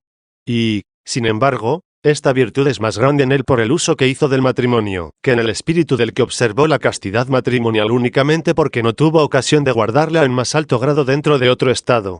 Si una mujer soltera que no se emplea más que en las cosas del Señor, a fin de ser santa en cuerpo y alma 68, oyese proferir a uno de estos impertinentes cuestionadores, luego tú eres mejor que Sara. Que ella sin vacilar le replique, yo soy mejor que todas aquellas que carecen de esta virtud de la continencia. Pero no creo que es este el caso de Sara, pues ella realizó con esta virtud lo que era congruente con el tiempo en que hubo de vivir, de lo cual yo estoy inmune por razón de las circunstancias, pudiendo yo ahora manifestar con obras en mi cuerpo la virtud que ella guardaba oculta en la disposición habitual de su corazón. Capítulo 23. La castidad de continencia es mejor que la castidad conyugal 28. Si comparamos estas virtudes entre sí, no cabe discusión en que la castidad de la continencia es, sin disputa, más excelente que la castidad conyugal, no obstante que una y otra sean un verdadero bien. Pero, si comparamos a los hombres entre sí, será mejor, a no dudarlo, aquel que posea un bien más grande que el que otro posea. El que dentro del mismo género de bienes posee un bien más logrado, posee a la vez el bien que es de inferior categoría, mas el que solo posee el bien inferior, no tiene por ello el bien que es de índole superior. El número 30, por ejemplo, está contenido en el número 60, mientras que el número 60 no lo está, como es lógico, en el número 30, que le es inferior. Esto no acaece así por carencia de virtud, sino sencillamente en razón a la diversidad y distribución de los distintos deberes que tenemos que cumplir, del mismo modo que no se puede decir que falte la misericordia, porque no se halle de momento desventurados a quienes poder aliviar en su miseria. La obediencia, bien mayor que la continencia 29, añádase, además, a esto que la comparación traída entre distintos hombres, basada en determinados bienes particulares, no concluye, pues no es exacta. Pues puede acontecer que un hombre, en efecto, no tenga más que lo que otro tiene y, no obstante, hay algo en él que sea mucho más estimable. La obediencia, por ejemplo, es un bien mucho más ponderable que la continencia, ya que el matrimonio no está condenado en pasaje alguno de las divinas escrituras, mientras que el desacato y la desobediencia están en repetidos lugares anatematizados. Supongamos, en efecto, por una parte, a una virgen decidida a no abandonar de por vida su estado de virginidad, pero que sea desobediente, y, por otra parte, a una mujer que ha contraído matrimonio, porque no puede permanecer virgen, pero que está adornada con la virtud de la obediencia. ¿A cuál de las dos habremos de dar preferencia? ¿A aquella, que es menos loable que si fuera virgen, o a esta otra, que es condenable por muy virgen que sea? Lo mismo ocurriría si trajésemos a comparación a una virgen aficionada al vino y a una mujer casada recomendable por su sobriedad. ¿Quién duda que en este caso habría que coincidir con el juicio proferido en el caso anterior? El matrimonio y la virginidad son, por tanto, dos bienes, de los cuales el uno es más excelente que el otro, pero no puede decirse lo mismo de la sobriedad y de la embriaguez, de la obediencia y de la contumacia. Aquellos son dos bienes, estos son dos males. En todo caso, siempre será preferible la posesión de dos bienes, aunque sean inferiores, que la posesión de un gran bien mezclado con un gran mal.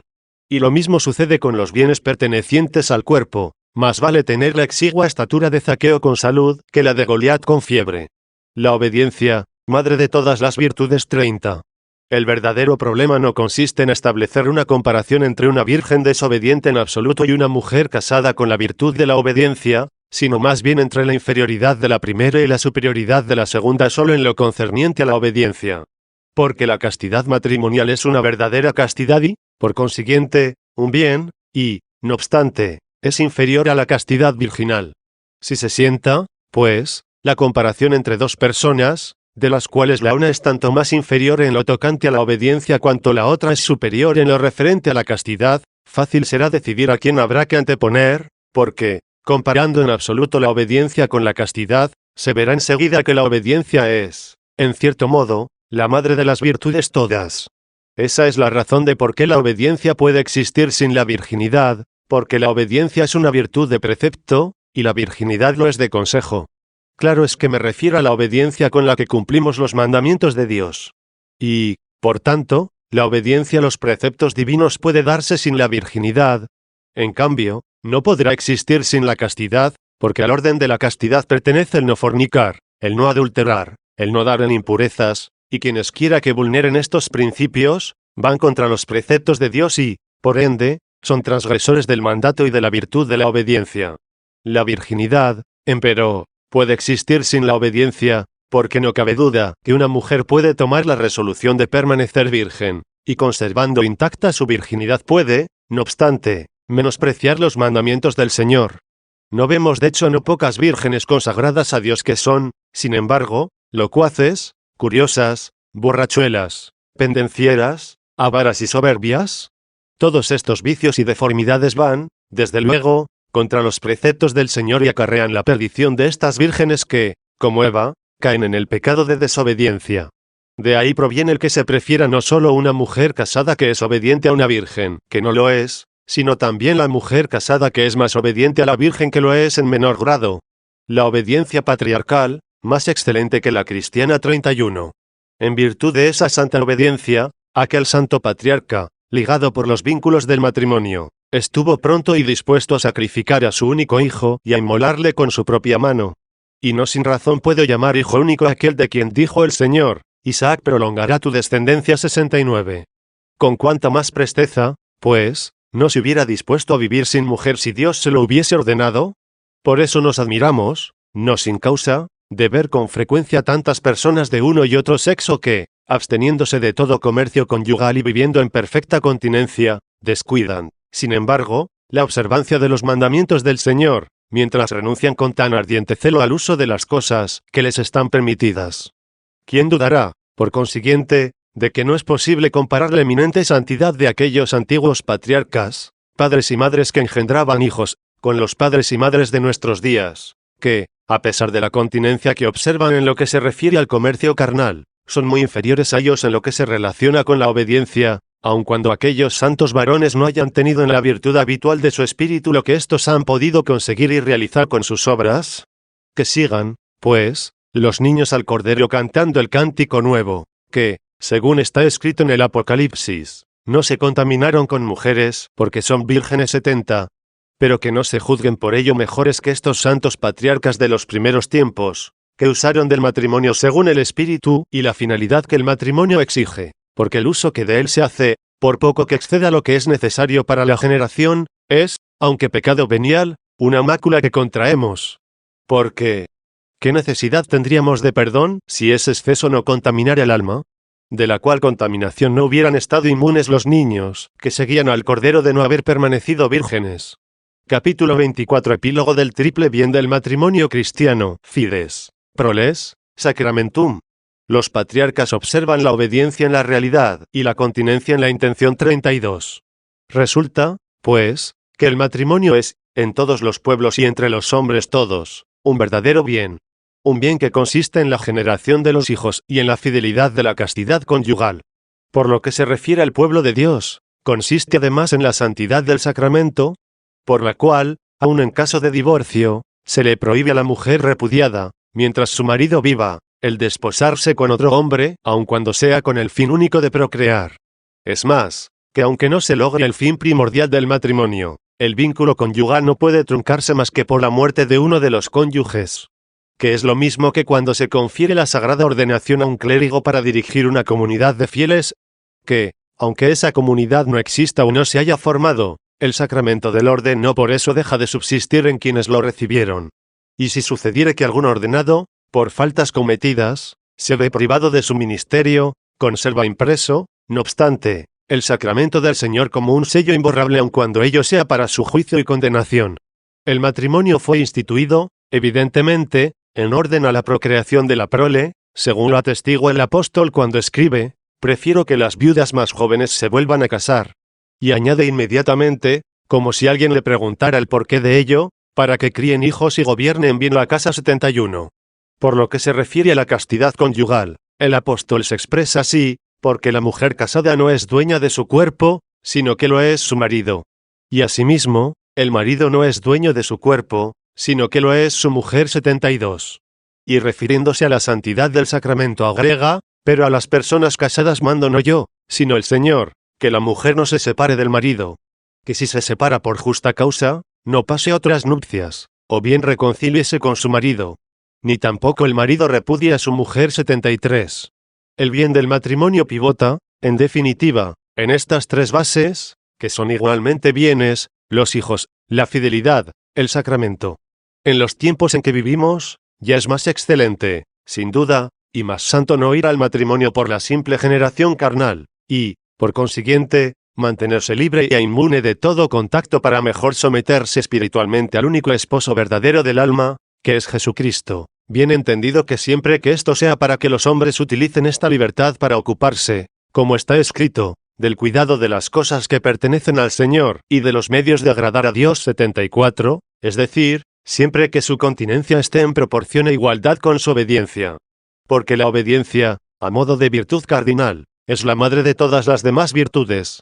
Los santos patriarcas de los tiempos primitivos la practicaron y manifestaron en sus obras a la vez que guardaban la continencia en el estado habitual de su alma.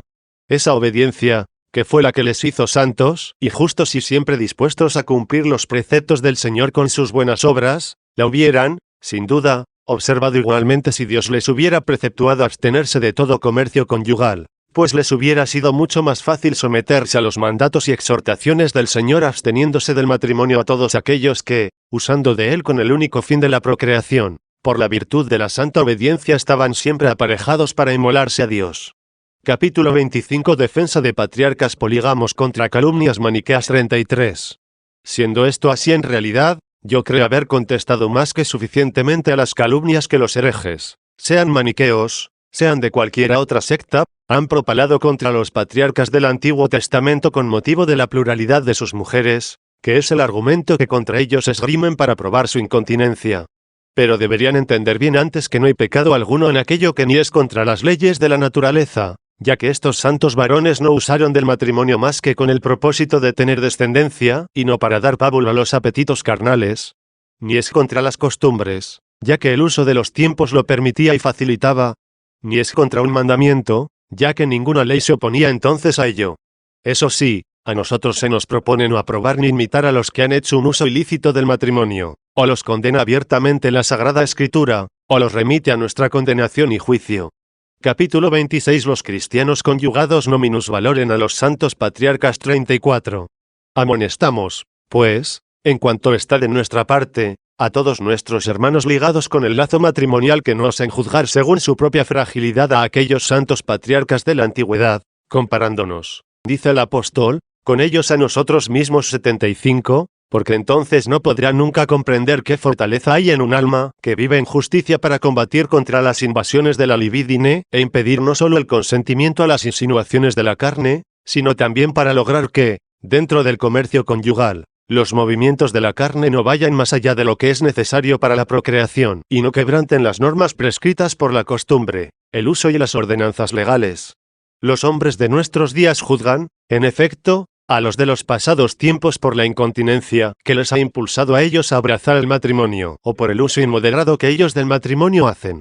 Pero los que hacen profesión de continencia, ya sean los esposos después de la muerte de sus mujeres, ya sean estas tras la muerte de aquellos, ya, en fin, ambos a la vez, que de común acuerdo han prometido vivir en castidad a los ojos de Dios, que sepan que tienen derecho a una más crecida recompensa que aquellos que guardan continencia dentro del estado conyugal. Pero guárdense de menospreciar el matrimonio profético de los santos patriarcas, sino más bien antepónganlo al de ellos mismos, ya que en la unión de aquellos no imperaba otra finalidad que la de tener hijos, y en los hijos los medios conducentes para servir a Cristo, que había de manifestarse al mundo bajo la envoltura de una carne mortal y perecedera. La virginidad, protegida por la humildad 35. Dedicamos preferentemente estos consejos a los jóvenes y vírgenes, que consagran a Dios su virginidad a fin de que aprendan de ellos a guardar durante su vida transitoria una humildad tanto más egregia cuanto más exclusivamente es del cielo aquello que prometieron. Pues escrito está, cuanto más grande fueres, tanto más deberás humillarte en todas las cosas 76. A nosotros nos compete hablar de su grandeza, a ellos el pensar en la gran humildad que han de poseer. Y que no olviden que, excepción hecha de muchos santos varones y mujeres de la antigua alianza, que estuvieron matrimoniados, no por ello los aventajan en mérito porque éstos no estén casados, pues aunque lo estuviesen, no por ello podrían equiparárseles. Y que sepan, y de ello estén convencidos, que aquellos están muy por encima de los que están vinculados en nuestros días al matrimonio o que viven en continencia después de haber usado del matrimonio. Yo no afirmo que ellos les sobrepasen en la medida que Ana 77 sobrepasa a Susana 78, sino en el grado que María 79 supera una y otra. Y conste que me refiero solamente a la santa virginidad del cuerpo, porque ¿quién ignora todos los demás méritos y prerrogativas de la Virgen María? Todos, pues, deben llevar una vida y costumbres congruentes con el fin que se han propuesto para poder asegurar así la gloriosa recompensa que por ello habrán de recibir. Porque ellos deben saber bien que, aunque la gloria de los santos tiene un resplandor diferente según la diversidad de los méritos, ellos participarán en su hermandad y en la de todos los fieles, miembros queridos y electos de Jesucristo, que han venido en gran número de Oriente y de Occidente, de la inmensa e inefable dicha de tener parte en el reino de Dios con Abraham, Isaac y Jacob 80, que no se vincularon en matrimonio, ni tuvieron descendencia para este siglo fenecedero, sino única y exclusivamente para Jesucristo y por Jesucristo. Apéndice al Sermón 9, que Agustino titula, de las 10 cuerdas. Es muy extenso y versa sobre diversos puntos relativos a la justicia de Dios, al modo como hay que arreglar la vida y cómo se han de entender y observar los 10 mandamientos. En dicho sermón coloca Agustín esta amonestación a los adúlteros y fornicarios, c.9, 11-13, c.10, 14-16, que transcribimos como apéndice a este opúsculo, siguiendo la nueva versión de Pío de Luis, Obras completas de San Agustín, Bach, volumen 7, ed. 2006. Reprensión a los adúlteros 11. Ahora no me miréis a mí, sino la palabra de Dios. No os enojéis con vuestra medicación, pues no he hallado otro sitio por donde pasar. Yo, hombre que pulso el arpa de 10 cuerdas, tengo que pulsar la quinta. ¿Acaso he de pasar sin pulsar esta cuerda? Al contrario, he de pulsarla asiduamente, pues veo que en ella cae casi todo el género humano, en ella veo que se fatiga mucho más. Y al pulsarla, ¿qué es os digo? No seáis infieles a vuestras esposas, pues no queréis que ellas os sean infieles a vosotros. No vayáis vosotros a donde no queréis que ellas os sigan. Inútilmente tratéis de excusaros cuando decís, ¿acaso voy con la mujer ajena? Voy solamente con mi esclava. ¿Quieres que tu mujer te diga? ¿Acaso voy con el marido ajeno? Únicamente voy con mi esclavo. Tú dices, no voy con la mujer de otro. ¿Acaso quieres que te digan, no voy con el marido de otra? Ojalá no te diga ella eso, pues es preferible que se queje a que te imite. En efecto, es mujer casta, santa y auténtica mujer cristiana la que lamenta que su marido sea adúltero, y ese lamento no lo origina la carne, sino la caridad. Es decir, si no quiere que cometas adulterio, no se debe a que ella no incurra en él, sino a que no te conviene. Porque si deja de cometerlo para que no lo cometas tú, lo cometerás si tú lo cometes.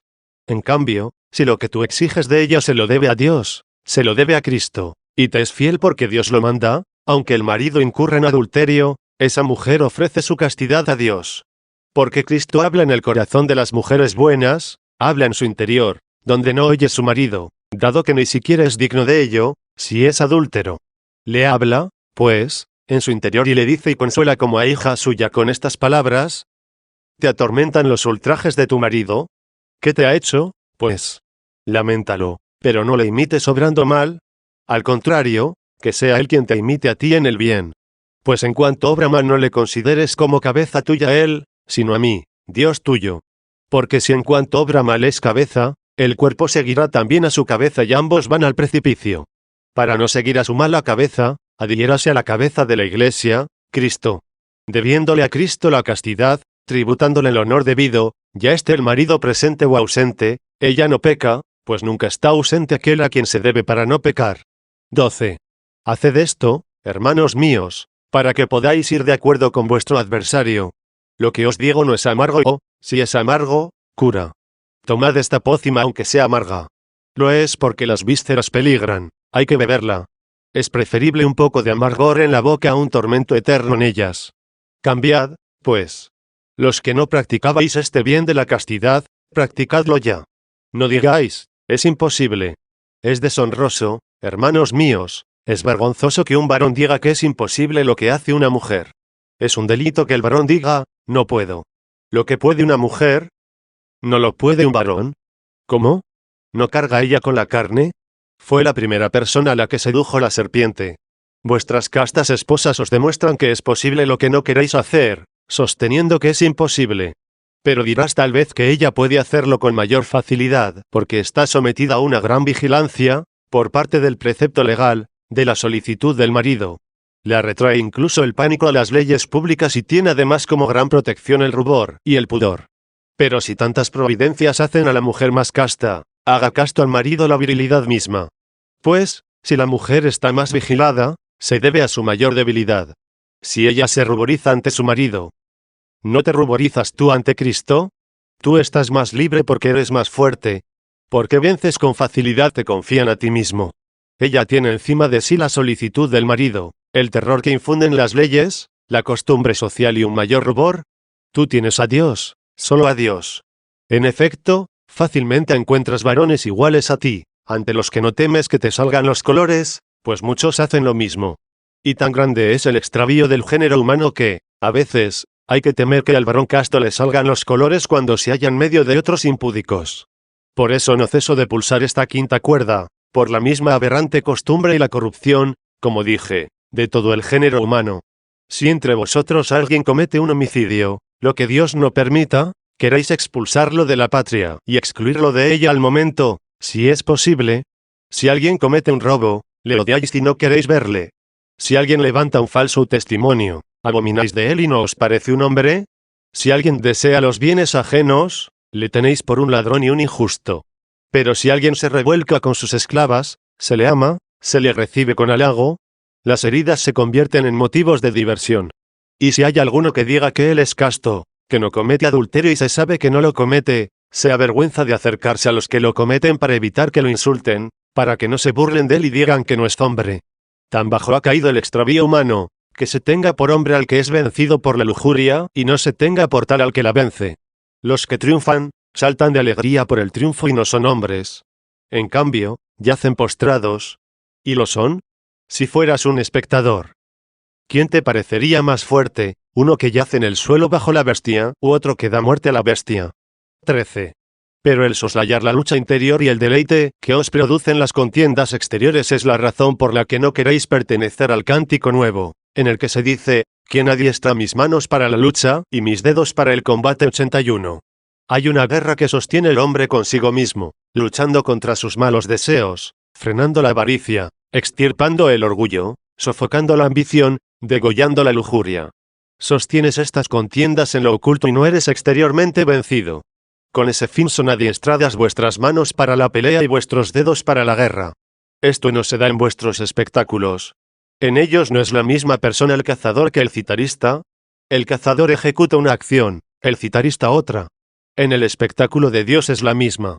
Pulsa estas 10 cuerdas y matas las fieras. Realizas ambas cosas a la vez.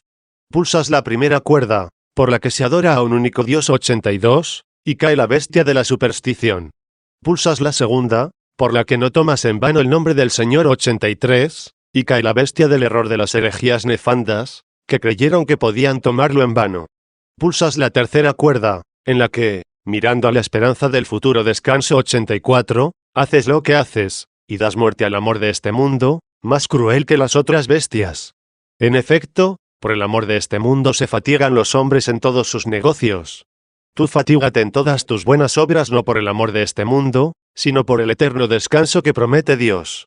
Mira cómo ejecutas ambas cosas a la vez, pulsas las cuerdas y matas las bestias, es decir, eres tanto citarista como cazador.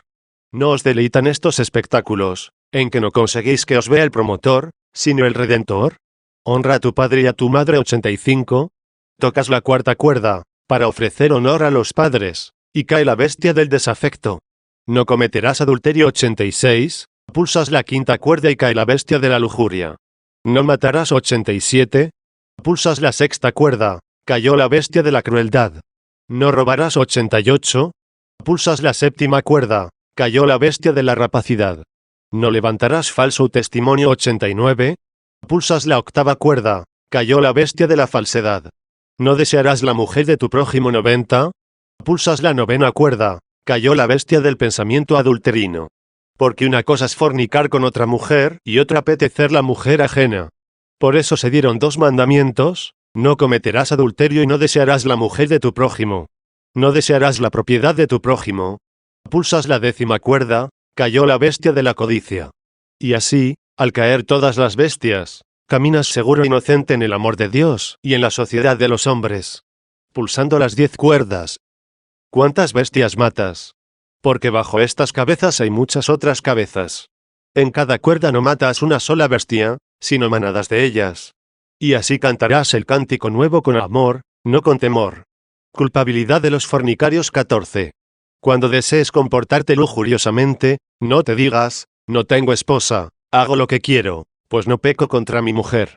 Ya conoces tu precio, sabes a dónde te acercas, qué comes, qué bebes, o mejor, a quién comes y bebes. Abstente de la fornicación 91. Y para que tal vez no me digas, voy al burdel, visito a una meretriz, me acerco a una prostituta, y no violo el mandamiento que ordena, no cometerás adulterio, puesto que todavía no tengo esposa, ni hago nada contra ella. Tampoco violo aquel mandamiento que dice, no desearás la mujer de tu prójimo. Al acercarme a una mujer pública, ¿qué mandamiento quebrantó? No encontraremos cuerda que pulsar. No hallaremos una cuerda con la que atar a este fugitivo. No huya. Tiene con qué atarse. Pero ame, y así nos resultará ser un vendaje, sin un adorno. Pues en las 10 cuerdas no hallamos un vendaje, sin un adorno. En efecto, los 10 mandamientos, como hemos oído, se refieren a aquellos 2 preceptos, al amor a Dios y al prójimo, y ambos a un mandato único. Ese mandamiento único es, no hagas a otro lo que no quieras que te hagan a ti 92. En él están contenidos los 10, en él están contenidos los 2. 15. Pero dices tú, si cometo un hurto, hago lo que no quiero padecer. Si mato, hago lo que no quiero que me hagan. Si no respeto a mis padres, dado que quiero que me respeten mis hijos, hago lo que no quiero sufrir. Si soy adúltero o tramo algo parecido, hago lo que no quiero sufrir. En efecto, cuando se pregunta a alguien, dice, no quiero que mi mujer haga eso. Si deseo la mujer de mi prójimo, no quiero que otro desee la mía. Hago lo que no quiero padecer. Si deseo la propiedad de mi prójimo, no quiero que me quiten la mía. Hago lo que no quiero padecer. Pero cuando voy a una meretriz, ¿a quién hago lo que no quiero padecer? Lo haces a Dios, lo que es más grave. Entienda vuestra santidad. No hagas a otro lo que no quieras que te hagan a ti. 93 atañe a los 2 preceptos. ¿Cómo? Si no haces al hombre lo que no quieres que el hombre te haga a ti, Eso pertenece al mandamiento referido al prójimo, al amor del prójimo, a las 7 cuerdas. Pero si lo que no quieres que te haga el hombre lo quieres hacer a Dios mismo. ¿Qué es eso? No haces a otro lo que no quieres padecer. ¿Te resulta más grato el hombre que Dios? Entonces, dice, ¿cómo lo hago a Dios? Destruyéndote a ti mismo. ¿Y cómo es que hago una injuria a Dios, si me destruyo a mí mismo? ¿Cómo te hace una injuria quien tal vez quisiera apedrear una tabla pintada de tu propiedad, en la que está tu imagen, y que cuelga inútilmente en tu casa para tu vanidad, y que no siente, ni habla, ni ve? Si alguien la apedrea, ¿no va contra ti la ofensa? En cambio, cuando, con tus fornicaciones y desbordamiento de tus pasiones, destruyes en ti la imagen de Dios, que eres tú, te fijas en que no te has acercado a la mujer de otro, te fijas en que nada hiciste a espaldas de tu mujer, puesto que no la tienes, y no te fijas en aquel cuya imagen violaste con tus pasiones y fornicaciones ilícitas. Por último, el Señor que sabe lo que es útil para ti, que efectivamente gobierne a sus siervos para utilidad de ellos y no para la suya propia, no necesita la ayuda de sus siervos, pero tú necesitas del auxilio del Señor. Así pues, el Señor mismo, que sabe lo que te es útil, te concedió la esposa, nada más. Mandó y ordenó lo que mandó y ordenó para que el templo suyo que tú comenzaste a ser no se derrumbe por tus placeres ilícitos. ¿Acaso soy yo el que digo esto? Escuchad al apóstol. ¿No sabéis que sois templo de Dios y que el Espíritu de Dios habita en vosotros? Eso dice a los cristianos, eso dice a los fieles. ¿No sabéis que sois templo de Dios y que el Espíritu de Dios habita en vosotros? Si alguien destruye el templo de Dios, a él le destruirá Dios. 94. ¿Veis cómo amenaza? Si no quieres que destruyan tu casa, ¿por qué destruyes la casa de Dios? Sin duda haces algo que tú no quieres sufrir. No hay, pues, evasiva alguna. Está atado el que creía no estarlo. Pues todos los pecados de los hombres están incluidos o en la liviandad corrupta o en acciones nocivas para otros. Como no puedes dañar a Dios con tus malas acciones, le ofendes con tus deshonestidades, le ofendes con tu depravación. En tu misma persona le afrentas a él al hacer una afrenta a su gracia, a su templo. 16. Si tuvieras un esclavo querrías que él te sirviera. Sirve tú al Señor tu Dios, que es mejor que tú. A tu esclavo no lo hiciste tú, y él, en cambio, os hizo a ti y a tu siervo. ¿Quieres que te sirva el que fue hecho contigo, y no quieres servir al que te hizo? Por tanto, cuando quieres que te sirva tu siervo, que es un hombre, y tú no quieres servir a tu Señor, haces a Dios lo que tú no quieres padecer. 95.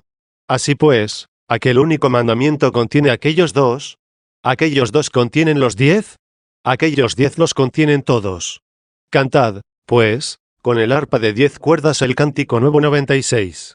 Mas, para cantar el cántico nuevo, sed hombres nuevos. Amad la justicia, tiene su propia hermosura.